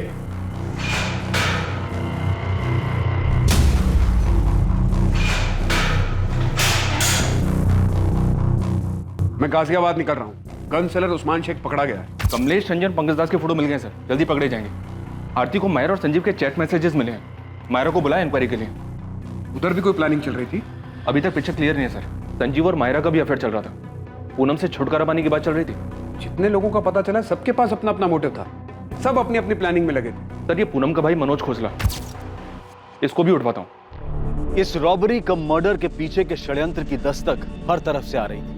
इल्जाम किसी पर भी लगाया जा सकता था, या तो पूनम पर जो मर चुकी थी, या फिर संजीव पर जो बेहोशी की हालत में था। हर एक का मकसद और इरादा बिल्कुल फिट हो रहा था, लेकिन असली गुनहगार अब भी पहुंच के बाहर था। मैंने बल्लू को .25 कोलेट गन बेची थी, ये मैं यादव साहब को पहले ही बता चुका हूँ, लेकिन ये वाला कांड किसने किया ये मैं नहीं जानता। मैं बस गन बेचता हूँ साहब, उसे चलाने का काम नहीं करता। बल्लू को कितनी गन्स बेची हैं? 2। कब? यही कोई 1 महीना पहले। मतलब उसके बेल पे बाहर आने के बाद? हाँ। कहाँ? अबे बाजार मत लगाओ उस्मान, सीधा वो .25 कोलेट निकालो और साथ में 20 गोलियां। लग रहा है जज गई हाथ में। कहा था ना मक्खन है मक्खन। मक्खन तो है। सुनो, साथ में उसको वो साइलेंसर भी देना। एक या दोनों के लिए? दोनों के लिए। 2 साइलेंसर्स खरीदे थे उसने? जी, 2 .25 कोलेट गन, 20 गोलियां और 2 साइलेंसर्स। ये सारा सामान बल्लू ने करीब 1 महीना पहले खरीदा है। मनोज को उठा लिया सर, उसे भी इंटरोगेट करूंगा। कर लो जायसवाल, लेकिन हमारा प्राइम सस्पेक्ट बल्लू ही है। मनीष कालरा भी शायद सच बोल रहा है कि उसने प्लान किया था सुपारी किलर कमलेश के साथ मिलकर, लेकिन काम जरूर बल्लू ही कर गया। सर मुझे माहिरा के चैट्स मिले, संजीव और किसी शोएब नाम के बंदे के साथ उसके जो चैट्स हैं उनसे काफी कुछ मिला है। शोएब के मैसेजेस से ये लग रहा है कि शोएब माहिरा को ब्लैकमेल कर रहा था। तो उसने मैसेज भेजा कि मैं अच्छी तरह जानता हूं कि तुमने कैसे प्लान बनाया और कैसे अंजाम दिया। मैं उन दोनों को भी अच्छे से जानता हूं जिसे तुमने भेजा था, फोन करो मुझे। अभी शोएब कौन है? सही, तो वही बताएगा। मैंने 2 कांस्टेबल भेजे उसे उठाने के लिए। वैसे इन मैसेजेस से ये लगता है कि शोएब काफी कुछ जानता था और इसी वजह से वो माहिरा को ब्लैकमेल कर रहा था। ये हो क्या रहा है? मनीष का पूरा चिट्ठा खुलता है, वो एक्सीडेंट का प्लान बताता है। बल्लू का सब कुछ क्लियर दिखाई दे रहा है, गन्स खरीदना, साइलेंसर खरीदना, और अब ये शोएब और माहिरा की नई एंट्री हो रही है। सर इस केस में सबकी किसी न किसी से रंजिश रही है, यहाँ तक कि पूनम और संजीव के बीच भी कुछ भी ठीक नहीं था। सब लोग बस एक मौके की तलाश में थे। दिल्ली और उसके आसपास के इलाकों में बलराम जलोटा उर्फ बल्लू की बड़े पैमाने पर तलाश शुरू हुई। माहिरा तलवार के एंगल को भी अनदेखा नहीं किया जा सकता था। उसके चैट मैसेजेस से साफ पता चल रहा था कि वो भी पूनम से छुटकारा पाने की फिराक में थी। संजीव जो उन हमलावरों के बारे में बता सकता था, वो अब भी बेहोश था। यार संजीव को होश ही नहीं आ रहा है। परेशानी की तो बात है यार, वो ऐसे ही रहेगा क्या पूरी लाइफ? नहीं यार, ऐसे मत बोल, सब ठीक हो। यमुना, संजीव के अकाउंट में तो सिर्फ 6 लाख रुपए और वो बल्लू 15 लाख रुपए के लिए उसके पीछे पड़ा हुआ था। संजीव देता भी तो कैसे? कैसी हालत में पहुंचा दिया हमारे बेटे को। डॉक्टर भी कुछ बता ही नहीं रहे संजीव को कब होश आएगा। बोल रहे बाकी सब ठीक है। जब सब ठीक है तो वो होश में क्यों नहीं आ रहा है? संजीव चोपड़ा के माता पिता इस बात से चिंतित थे कि संजीव को कब होश आएगा और कब उसकी हालत फिर पहले जैसी सामान्य होगी। वहीं दूसरी ओर पूनम के माता पिता अब भी अपनी बेटी को खोने के गम से उभर नहीं पाए थे, और ना ही उनके परिवार को यह अंदाजा था कि संजीव और पूनम के बीच वास्तव में हालात कितने बिगड़ चुके थे। हाँ, मेरे और पूनम के बीच में फ्लैट को लेकर नोकझोंक हुई थी, लेकिन इसका मतलब ये नहीं है सर कि आप उसके मर्डर को लेकर के मुझ पे शक करें। मैंने संजीव का नाम लिया, इसलिए आप मुझसे पूछताछ कर रहे हैं। तुमने संजीव पर तो आरोप लगाया, और अपने झगड़े के बारे में कुछ नहीं पता? अभी तुम ये बताओ, पूनम के साथ झगड़े की वजह कोई और भी थी क्या? बिजनेस में लॉसेस की वजह से पूनम को फ्लैट में हिस्सा चाहिए था। वो फ्लैट जो मेरे फादर पहले ही मेरे नाम कर चुके थे। और तुम उसे कुछ देना नहीं चाहते थे, और अब तो देने की जरूरत भी नहीं पड़ेगी, वो तो रही नहीं। कैसी बात कर रहे हैं आप? मैं अपनी बहन पूनम को क्यों मारूंगा सर? पूनम ने मुझे कॉल किया था ये बताने के लिए कि उसे संजीव से डर लगने लगा है। संजीव उसे मारने की प्लानिंग कर रहा है, और अब संजीव के फादर बीच में बल्लू का नाम घुसेड़ रहे हैं। सर आप ही सोचिए, बल्लू क्यों मांगेगा 15 लाख? एक्सटॉर्शन मांगने वाले को ये पता होता है कि सामने वाला पैसे दे पाएगा या नहीं दे पाएगा। संजीव का रियल एस्टेट का बिजनेस बिल्कुल ठंडा चल रहा था, और उधर पूनम, सर पूनम ने भी जो 3rd ब्रांच खोली थी अपने पार्लर की, उससे भी कोई खास रिटर्न नहीं आ रहा था। सर पूनम ने बहुत पैसे लोन पे लिए हुए थे, और लाखों रुपए तो उसने संजीव को दिया था। उसके पैसे भी रख लिए और उसका मर्डर भी कर दिया संजीव ने। मर्डर करने का प्लान हमें तुम्हारी बहन की तरफ से भी मिला है। मिला होगा सर, और भी बहुत कुछ मिला होगा। संजीव और पूनम के अफेयर्स भी मिले होंगे, लेकिन सच सामने है सर। आज संजीव जिंदा है और मेरी बहन मर गई। अगर मेरी बहन ने यह प्लान किया होता तो आज वो जिंदा हो। सर आपको मेरे बारे में जो पता करना है, जिससे पूछताछ करनी है कर लीजिए, लेकिन सच यही है जो मैं कह रहा हूं। इन सब के पीछे संजीव है सर। गोली गलती से संजीव पे चल गई होगी और वो विक्टिम बन गया। कहो तो तुम्हारे और संजीव के सारे मैसेजेस दिखाऊं? काफी परेशान थे तुम दोनों। पूनम संजीव को नहीं छोड़ रही थी। तुम्हें लगा हॉस्पिटल नहीं जाओगी तो पुलिस के रडार से बच जाओगी। मैम हॉस्पिटल जाती भी तो क्या करती? संजीव से मिलने से पहले मुझे 1000 सवाल के जवाब देने पड़ते। संजीव और मैंने कई बार डिस्कस किया कि हम आगे क्या करेंगे, लेकिन संजीव में कभी हिम्मत ही नहीं थी कि वो सीधा सीधा जाके पूनम से बात कर सके। तुम उसे बता क्यों नहीं देते कि तुम किसी और के साथ रहना चाहते हो? पूनम ना बहुत पजेसिव है। तो क्या मैं ये समझूं कि तुम मेरे साथ सिर्फ एंजॉयमेंट के लिए हो? ऐसा नहीं है मायरा, तुम बात समझने की कोशिश करो। देखो पिछले 1-1.5 साल से मेरा बिजनेस बहुत डाउन चल रहा है, और मैंने पूनम से बहुत सारे पैसे लिए, और पूनम ने भी वो पैसे सामने से लोन पर उठाए। मतलब तुम उसे इसीलिए नहीं छोड़ सकते क्योंकि तुमने उससे पैसे लिए हैं? वो मुझे नहीं छोड़ेगी। बहुत खतरनाक औरत है। क्या कहा तुमने संजीव? क्या कहा? तुम्हें अलग होना? तुम्हें ये अचानक हो क्या गया है? जब से हम मिले तब से अब तक हम दोनों के बीच काफी कुछ बदल चुका है। साफ साफ बोलो, क्या कहना है? मैं जानता हूँ तुम्हारी लाइफ में, मेरी लाइफ में कोई है? तुम पीछा कर रहे हो मेरा ये मतलब नहीं था। तो फिर क्या मतलब था? क्या मतलब समझूं मैं कि तुम्हारे मतलब की कोई मिल गई है तुम्हें? नहीं। तुम अलग होने की सोच भी कैसे सकते हो संजीव? तुम्हारे लिए 50 लाख का लोन उठाया है मैंने, और तुम बड़े आराम से हजम करके अलग होना चाहते हो मुझसे। नहीं, बस मैं सोच रहा था कि क्या वैसे भी हम दोनों एक दूसरे से खुश है क्या? सब समझ में आ रहा है मुझे, समझ भी आ रहा है और दिख भी रहा है। तुम्हें कोई खुश करने वाली मिल गई है और तुमने एक बढ़िया सी खिचड़ी बनाई और मुझे सर्व कर रही। ऐसा कुछ नहीं है। और ऐसा होना भी नहीं चाहिए संजीव। अगर ऐसा हुआ तो तुम्हारा क्या हाल होगा तुम सोच भी नहीं सकते। इनडायरेक्टली मैंने उससे डिवोर्स की बात की तो उसके अंदर का भूत बाहर आ गया। अगर पूनम ही हमारी सारी दिक्कत है तो इस दिक्कत को जड़ से खत्म कर देते हैं। देखो शहर में बहुत सारी रॉबरीज हो रही हैं और अभी तक कोई पकड़ा नहीं गया है, तो किसी एक रॉबरी में पूनम मर भी तो सकती है। नहीं मायरा, ये सॉल्यूशन नहीं है, इससे तो सब बर्बाद हो जाएगा। तो फिर हमें आबाद करने का कोई और प्लान है क्या तुम्हारे पास? मैं अपनी बात आगे बोल भी नहीं पाई थी कि संजीव ने सुनने से भी इनकार कर दिया। पर तुमने ये सोचा कि ये रॉबरी वाला प्लान काम कर जाएगा। हाँ, और उसका नतीजा मैं आज तक भुगत रही हूँ। जिसके मैसेजेस ट्रेस करके आप मुझ तक पहुंची हैं, शोएब, उसने उस दिन मेरी सारी बातें रिकॉर्ड कर ली थी, और उसके बाद उसने मुझसे ज़बरदस्ती बहुत कुछ लिया है। मेरी इज्जत। शोएब कॉलेज में मेरा बॉयफ्रेंड था, लेकिन अब नहीं है, और ये बात उससे बर्दाश्त ही नहीं हो रही। वो मेरा पीछा करता है, उस रिकॉर्डिंग से मुझे ब्लैकमेल करता है। मेरी कुछ लाइफ ही नहीं बची है। सब जानता है ना तू? बोल, संजीव चोपड़ा के घर में डाका किसने डाला? किसने डाका डाला? मैडम मुझे कुछ नहीं पता, मुझे सच में कुछ नहीं पता। तूने माहिरा को ब्लैकमेल किया, उसे होटल में बुलाया, ब्लैकमेल करके उसे यूज किया। मैडम मैं तो उससे प्यार करता हूँ मैडम। भले इसको प्यार कहते हैं? प्यार कहते हैं इसे? बता वो दोनों किलर्स कौन थे? किसने भेजा था उन्हें? माहिरा ने? बोल।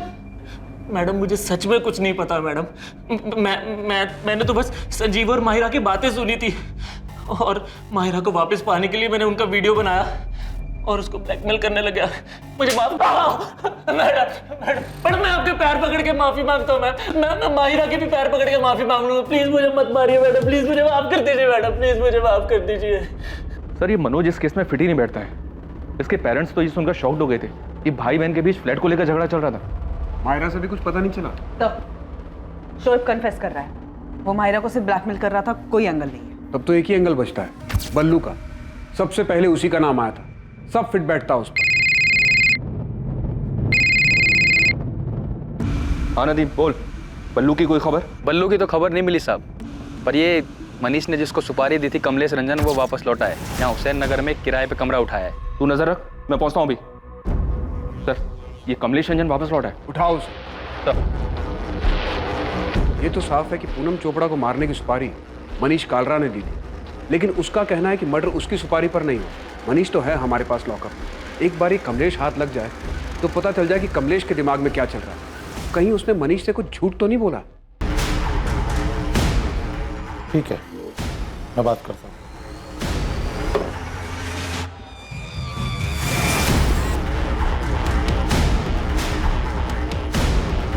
वो वाला कमरा है साहब।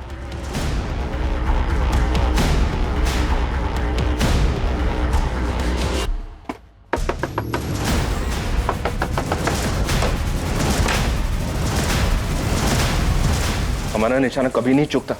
कमलेश रंजन, तुमने जो किया है उसे भुगतना तो पड़ेगा मनीष।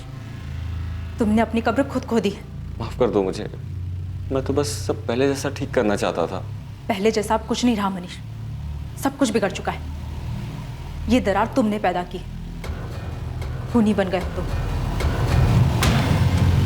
कहाँ है तेरा साथी पंकज? पता नहीं साहब, ये कांड होने के बाद हम अपने अपने रास्ते निकल गए। उसके बाद बात नहीं हुई हमारी। वो कोलकाता की तरफ गया था। कैश कितना था और गहना कितना मिला? काहे का कैश? अबे वो कमलेश, ज्यादा होशियारी मत कर, समझा? वो मनीष हमारे हाथ में है, प्लान जानते हम।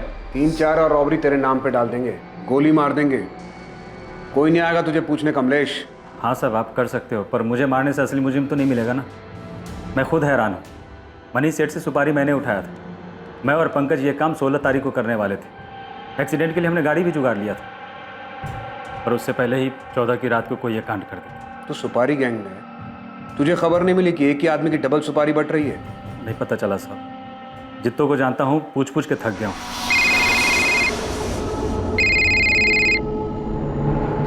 हेलो, नमस्कार, मैं गिरीश रावत, प्राइवेट डिटेक्टिव।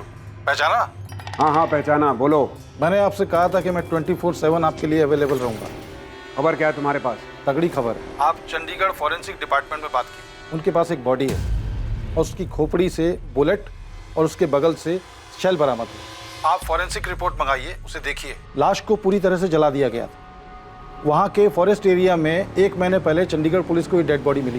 ये चंडीगढ़ वाले मर्डर केस में बुलेट .25 कॉलेट गन से चलाई गई थी। तुम्हें कैसे मालूम कि .25 कॉलेट गन हमारे केस में भी शामिल है? थैंक यू इंस्पेक्टर, आप तो तारीफ करेंगे नहीं तो सोचा मैं ही थैंक यू बोल देता हूँ। वैसे ये इन्फॉर्मेशन मुझे अपने चंडीगढ़ नेटवर्क से मिली थी और आज तक चंडीगढ़ पुलिस को ये नहीं मालूम कि डेड बॉडी किसकी है। शायद ये इन्फॉर्मेशन आपके कुछ काम आ जाए। 2 .25 कोलेट गन, 20 गोलियां और 2 साइलेंसर्स। ये सारा सामान बल्लू ने करीब 1 महीना पहले खरीदा है। जी सर, जंगल में मिली थी बॉडी। 17 सितंबर की बात है, एकदम जली हुई कंडीशन में। आज तक पहचान नहीं हो पाई विक्टिम की, वैसे पहचानना मुश्किल है। ये मर्डर बलराम जलोटा उर्फ बल्लू का ही काम होगा। हाँ, दिल्ली पुलिस हेडक्वार्टर से वांटेड लिस्ट आई, उसमें फोटो मिला है उसका। बल्लू हमारे यहाँ से वांटेड है, मर्डर कम रॉबरी केस में। मर्डर में यहाँ जो गन यूज हुई है वो .25 कॉलेट गन है। शायद तुम्हें भी यही मिला। हाँ यही है। बुलेट विक्टिम के स्कल से रिकवर हुआ था और सेल भी वहीं पास में पड़ा था। FSL के पास ही है वो, और रिपोर्ट दी है उन्होंने कि गोली .25 कॉलेट गन से ही चली थी। मुझे FSL से वो बुलेट चाहिए। मेरा ऑफिसर अंकुर सिन्हा ये कोऑर्डिनेट करेगा। बुलेट आपको मिल जाएगी सर। क्राइम सीन और बंट बॉडी के फोटो भी हैं हमारे पास, पर बॉडी हमने क्रिमिनेट कर दी है। पर विक्टिम का DNA प्रिजर्व्ड है। आइडेंटिटी ट्रेस करने में दिक्कत इसलिए आ रही है क्योंकि कोई मिसिंग रिपोर्ट ही मैच नहीं हो पा रही है। एक अनजान आदमी की चंडीगढ़ में हुई हत्या और उस हत्या में इस्तेमाल की गई गन का संजीव और पूनम के घर पर हुई डकैती और हत्या के केस से निश्चित तौर पर संबंध था। मगर इन कड़ियों को जोड़ पाना और प्राइम सस्पेक्ट बलराम जलोटा और बल्लू तक पहुंच पाना पुलिस के लिए आसान साबित नहीं होने वाला। इस मामले में हॉस्पिटल से अभी कुछ और चीजें सामने आनी थी, जहां संजीव चोपड़ा धीरे धीरे रिकवर हो रहा था। सर एक गुड न्यूज है, ये खबर मैंने आपको पहले इसलिए नहीं दी बिकॉज मैं आपको डिसअपॉइंट नहीं करना चाहता था। संजीव चोपड़ा को होश आ गया डॉक्टर? जी हाँ, 3 दिन पहले। अब संजीव बात करने की कंडीशन में है, लेकिन मैं आपको 5 मिनट से ज्यादा अलाउ नहीं कर सकता। इन्वेस्टिगेटिंग टीम को उम्मीद थी कि संजीव चोपड़ा होश में आकर उन्हें हमलावरों के बारे में बताएगा, कोई जानकारी या सुराग देगा। लेकिन क्या वाकई ये जानकारी कुछ अलग साबित होने वाली थी, जो कि इन्वेस्टिगेटिंग टीम को पहले से नहीं पता था? संजीव,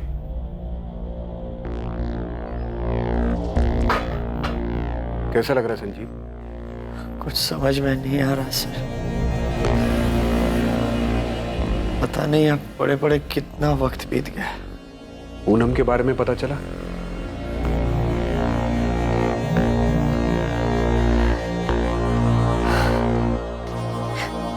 मुझे यकीन नहीं हो रहा मैं कैसे बच गया।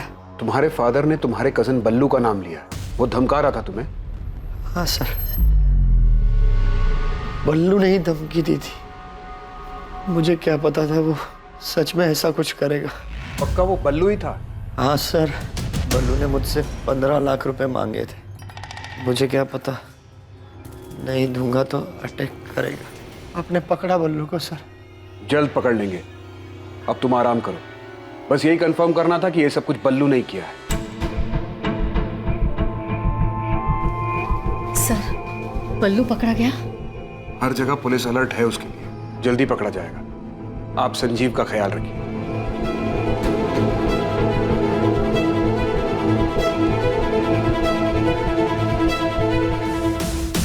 दोनों भाई हैं, जसवंत गिल बड़ा और मनप्रीत गिल छोटा है। ऑलमोस्ट हर दिन दिखते हैं हॉस्पिटल में दोनों। संजीव और ये दोनों भाई ग्वालियर में एक साथ ही बड़े हुए हैं। ग्वालियर में संजीव के ग्रैंडफादर थे। सर, संजीव के कॉल रिकॉर्ड्स में भी दोनों का नाम था। कुछ ठोस मिला है चंडीगढ़ केस में। वो बुलेट शेल एफएसएल ने भेजा है मुझे। उसी गन से चली या उनमें से किसी एक गन से? ये अभी नहीं बता सकता, लेकिन जो बुलेट शेल है उसमें सीरीज नंबर है। वो उसी सीरियल नंबर के आसपास की है जो हमें संजीव के घर से मिली थी। 20 गोलियां खरीदी थी बल्लू ने। हमें बाजार मत लगाओ उस्मान, सीधा वो .25 कोलेट निकालो और साथ में 20 गोलियां। थैंक्स अंकुर, शायद इस चंडीगढ़ वाली इंफॉर्मेशन से बल्लू का कुछ पता चले। सर, महीने भर से हम हर जगह हर पुलिस स्टेशन में तलाश। आपके बोलने के बाद हमने सबको दोबारा से सारी डिटेल भेजी। सतीश, तुम चंडीगढ़ के 16 और 17 सितंबर के सीसीटीवी फुटेजेस दे सकते हो, खासकर टोल नाका और सारे एंट्री एग्जिट पॉइंट्स के? ठीक है, 1-2 दिन दो, मुझे भिजवाता हूं।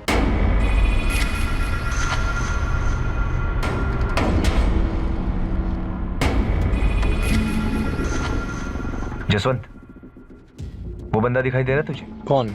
वही जो बाइक के पास खड़ा लाइनिंग टी शर्ट वाला। वो 2 दिन से यहीं दिखाई दे रहा है। हाँ यार, इसको तो हॉस्पिटल के अंदर भी देखा था मैंने। ये ले भाई।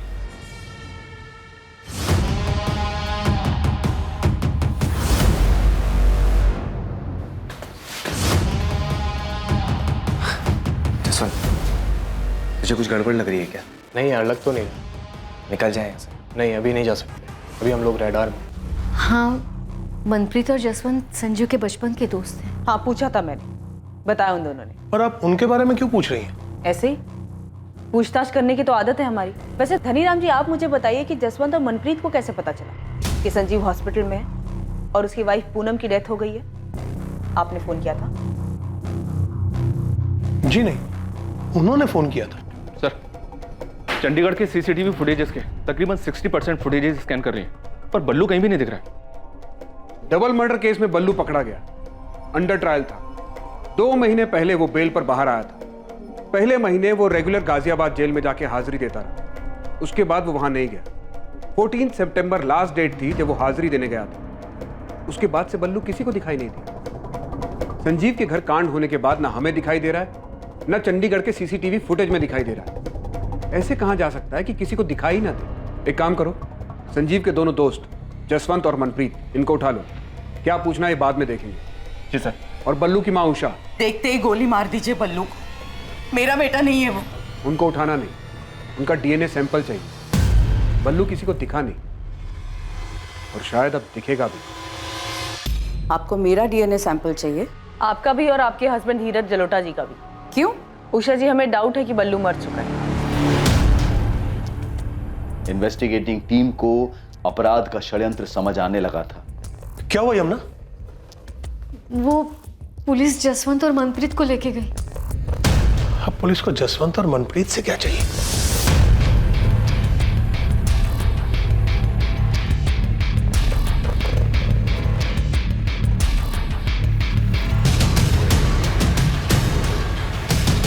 बैठ जाओ।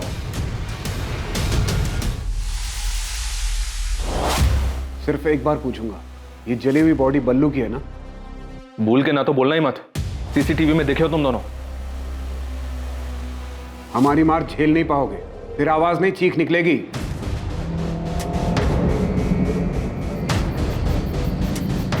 लो, बन गई बोतल। इतने दिन से प्रैक्टिस कर रहे हो ना? चलो अब लगाओ निशाना। बाएं आंख बंद करो, 1 2 3 में बोतल धड़ाम। और इतनी पास में बोतल बांधा है कि आसानी से बोतल फूटनी चाहिए, ठीक है? और टेंशन मत लो, इसमें ये साइलेंसर लगा है, किसी को कुछ सुनाई नहीं देगा, किसी को कुछ पता नहीं चलेगा। 3 तक गिनती में बोतल धड़ाम। 1 2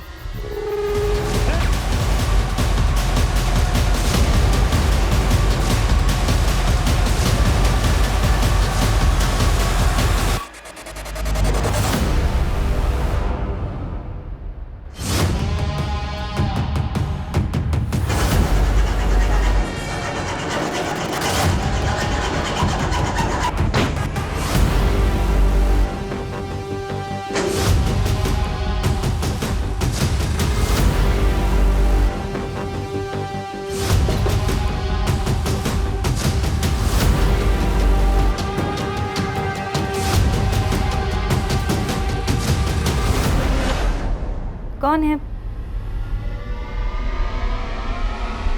कौन है ओए? कौन है? सर, प्लान हमारा नहीं था सर। हमें तो सिर्फ पैसे मिलने वाले थे और घर में कोई लूट भी नहीं हुई थी। तो चेक साइन कर देना यार संजीव। संजीव लाले पड़े, कब से तेरा होश में आने का इंतजार कर रहे थे। मेरी ये हालत तेरी वजह से हुई है मनप्रीत। लेकिन काम तो हो गया ना यार, देख। काम हो गया, अब पता नहीं कभी उठ भी पाऊंगा या नहीं। बोलता है काम तो हो गया। बोल संजू, क्या काम है? तेरे लिए जो भी होगा सब कर दूंगा। पूनम को मारना है। डाइवोर्स दे दे। पूनम ना मुझे डाइवोर्स देगी ना मुझे छोड़ेगी। पहले वो सारे पैसे लौटा दो जो मैंने तुम्हें लोन पर उठा कर दिए, उसके बाद इस कोठी पर मेरा नाम लिखवा दो। तो पूनम भरोसा करो मुझ पर, मैं डाइवोर्स के बाद में भी पैसे लौटा दूंगा। बेवकूफ समझाया क्या तुमने मुझे संजीव? हाँ, मनीष का लोन मेरे सर पर है तो इस बात का फायदा उठाकर तुम मुझे छोड़कर वो माहिरा के साथ चले जाओ। पर यू नो व्हाट, मैं तुम दोनों को देखकर ना तो खुश हो पाऊंगी ना डाइवोर्स दे, जिंदगी बर्बाद कर दूंगी, रगड़ दूंगी तुम्हें। और ऐसा करने से तुम्हारे कलेजे को ठंडक पहुंचेगी। चाहे कुछ भी हो जाए, तुम्हें आराम से नहीं रहना। और रही बात डाइवोर्स की, तो सोचना भी मत। हटा देंगे तुम्हारे रास्ते से गाड़ा। हमको क्या मिलेगा? तू बता। 15 लाख दिए, लेकिन तू ये कांड नहीं करेगा। तो तुम करोगे? मेरे 2 दोस्तों को तैयार कर, गन चलाने की ट्रेनिंग दे, वो करेंगे कांड। ऐसा क्यों? तभी तो पुलिस को लूट और रॉबरी का केस लगेगा और मैं बोलूंगा कि तू एक्सटॉर्शन के पैसे के लिए मेरे पीछे पड़ गया था। तो पुलिस के रडार में आएगा ही नहीं और पुलिस तुझ तक पहुंच नहीं पाएगी। देखो, शहर में बहुत सारी रॉबरीज हो रही हैं और अभी तक कोई पकड़ा नहीं गया है, तो किसी एक रॉबरी में पूनम मर भी तो सकती है। एक तरफ पुलिस को लूट और रॉबरी का केस लगेगा और दूसरी तरफ तेरा नाम आएगा एक्सटॉर्शन। पुलिस किसी नतीजे पर पहुंच नहीं पाएगी और थोड़े दिनों में अपने आप ये केस बंद हो जाएगा। धन्य हो मेरे भाई। मैं सोच रहा था कि अपने खानदान में सिर्फ क्रिमिनल बुद्धि ना मेरे पास ही है, लेकिन तुम तो मुझसे भी आगे की सोच रहे हो। कमाल है। जसवंत और मनप्रीत को सिखा गन कैसे चलाते हैं। गन पर साइलेंसर होना चाहिए। टेंशन मत लो, हो जाएगा। कब करना है फाइनल डेट बता। तू गन का इंतजाम कर, ट्रेनिंग दे, डेट में बता दूँ।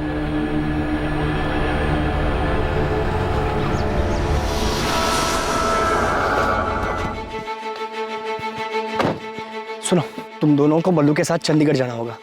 तुम्हारी ट्रेनिंग वहां पर होगी, ठीक? और मनप्रीत, तुम्हें मुझ पर गोली चलानी है। बल्लू तुम्हें बताएगा कि मुझे गोली कहाँ लगनी चाहिए, जहाँ लगने से मैं सेफ रहूंगा। और ध्यान से, कोई रिस्क नहीं चाहिए। Don't worry. और जसवंत, बल्लू तुम्हें बताएगा कि पूनम को गोली कहाँ लगनी चाहिए, जहाँ लगने से वो बचनी नहीं चाहिए।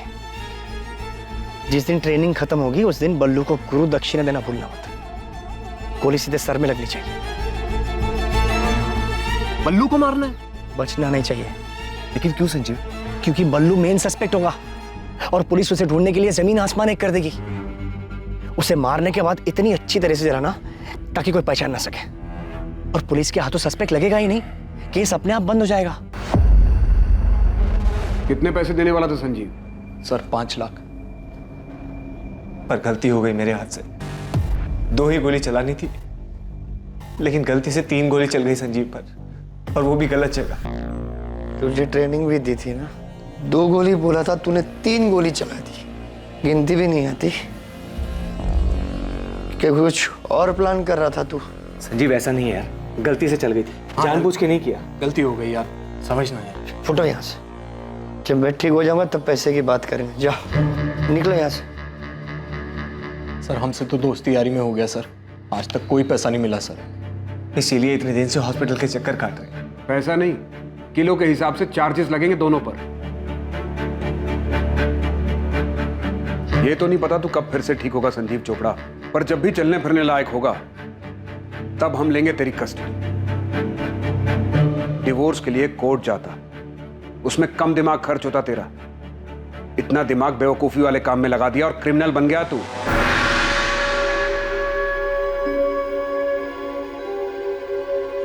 संजीव के माता पिता इस खुलासे से हैरान थे कि अपनी पत्नी से छुटकारा पाने के लिए उनके बेटे संजीव ने ऐसा क्रूर षड्यंत्र रचा था। मैं शुरू से ही कह रहा था आप लोगों कि ये सब संजीव का किया हुआ।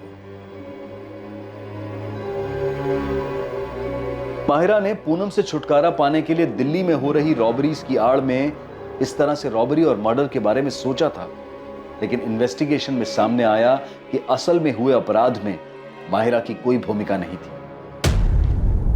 डीएनए रिपोर्ट आ गई है सर, और मैच भी हो ही गया होगा। जी हाँ सर, वो जली हुई डेड बॉडी बलराम जलोटा उर्फ बल्लू की ही थी।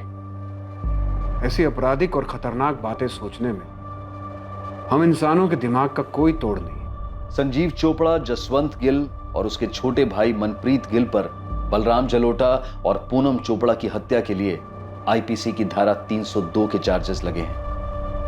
पुलिस संजीव के हॉस्पिटल से डिस्चार्ज होने का इंतजार कर रही है ताकि उसे कस्टडी में लिया जा सके।